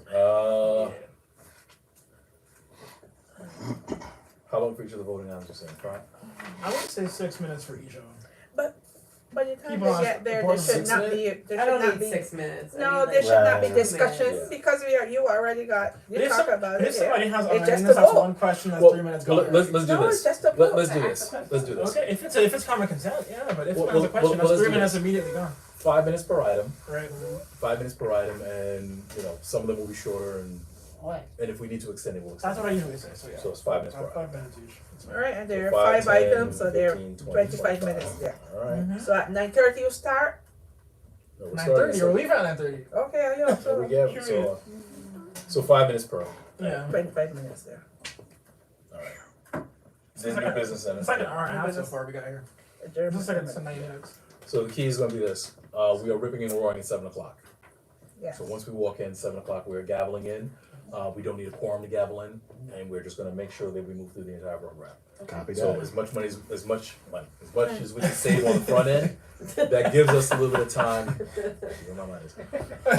This is available like say Alright. 15 minutes before we come in. I'm sorry, can you repeat that? This, the location we use the app, can we be there 15 minutes before we come in? Yeah, I Uh, agree.